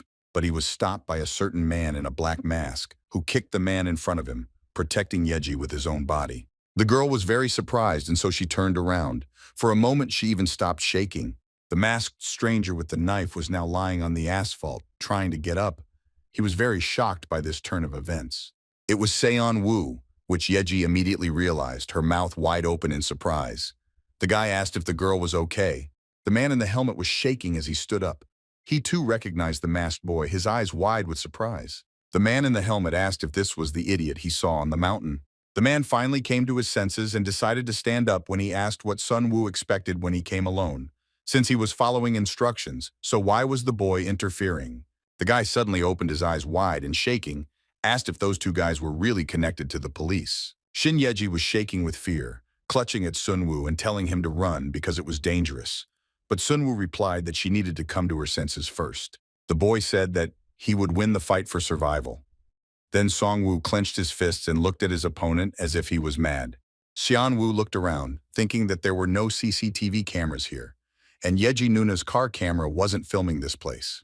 But nevertheless, the boy's gaze still caught one hidden alley and saw what was actually there. And so the guy in the mask immediately rushed to that place, and the guy in the helmet rushed after him, asking where he was going. But suddenly they stopped. The guy swung his leg at his opponent very hard.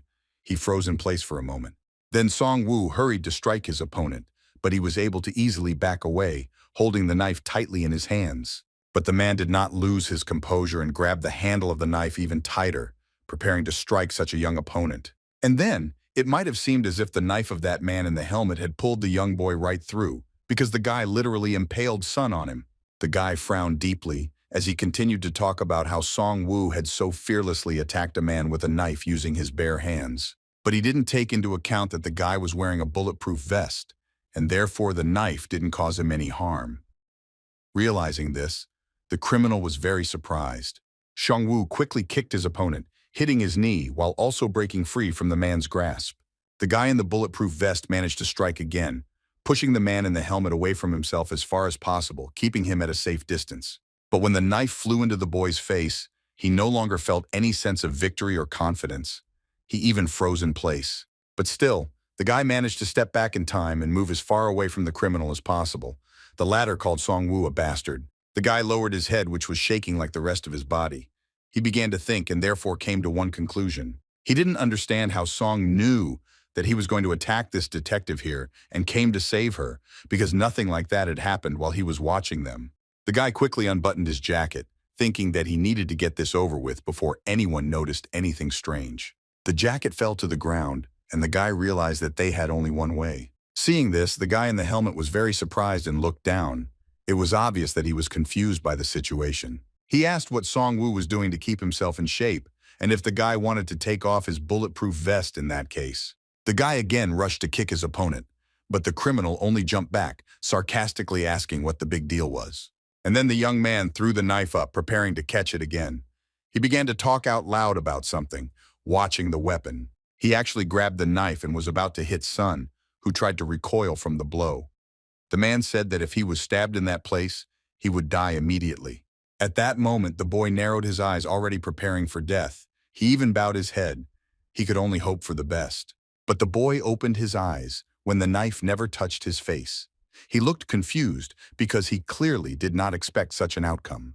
Before his eyes appeared the silhouette of his father, who was smiling sweetly, saying that Son had encountered a crisis situation, and therefore a hyperlink for viewing was attached. He said that the available skills allow you to watch and react to everything that happens within a radius of 5 meters for a minute. Hearing this, the boy was very surprised, his eyes wide open. The hologram kept saying that it would activate automatically. The man's brightly smiling face disappeared into the endless glitches and colored paint jobs that were now everywhere. Then it seemed as if everything around suddenly glitched and headed towards Song-woo, who opened his eyes wide. The boy was able to easily stop his enemy from striking, grabbing the knife. The boy was wearing purple, transparent glasses. The guy easily managed to disarm his opponent and also grabbed his hand, pushing the man away from himself. And then the young man hastened to swing a knife at his opponent while he tried to defend himself with his hands. The boy's knife extended to the sneaker of an unknown man in a helmet who was now screaming in pain. The criminal fell to the floor in pain and tried to push away Song-woo, who kept saying that if a man wanted to live, he shouldn't move. The guy looked sternly at his opponent and again spoke in a cold tone about how if he moved, he would die immediately.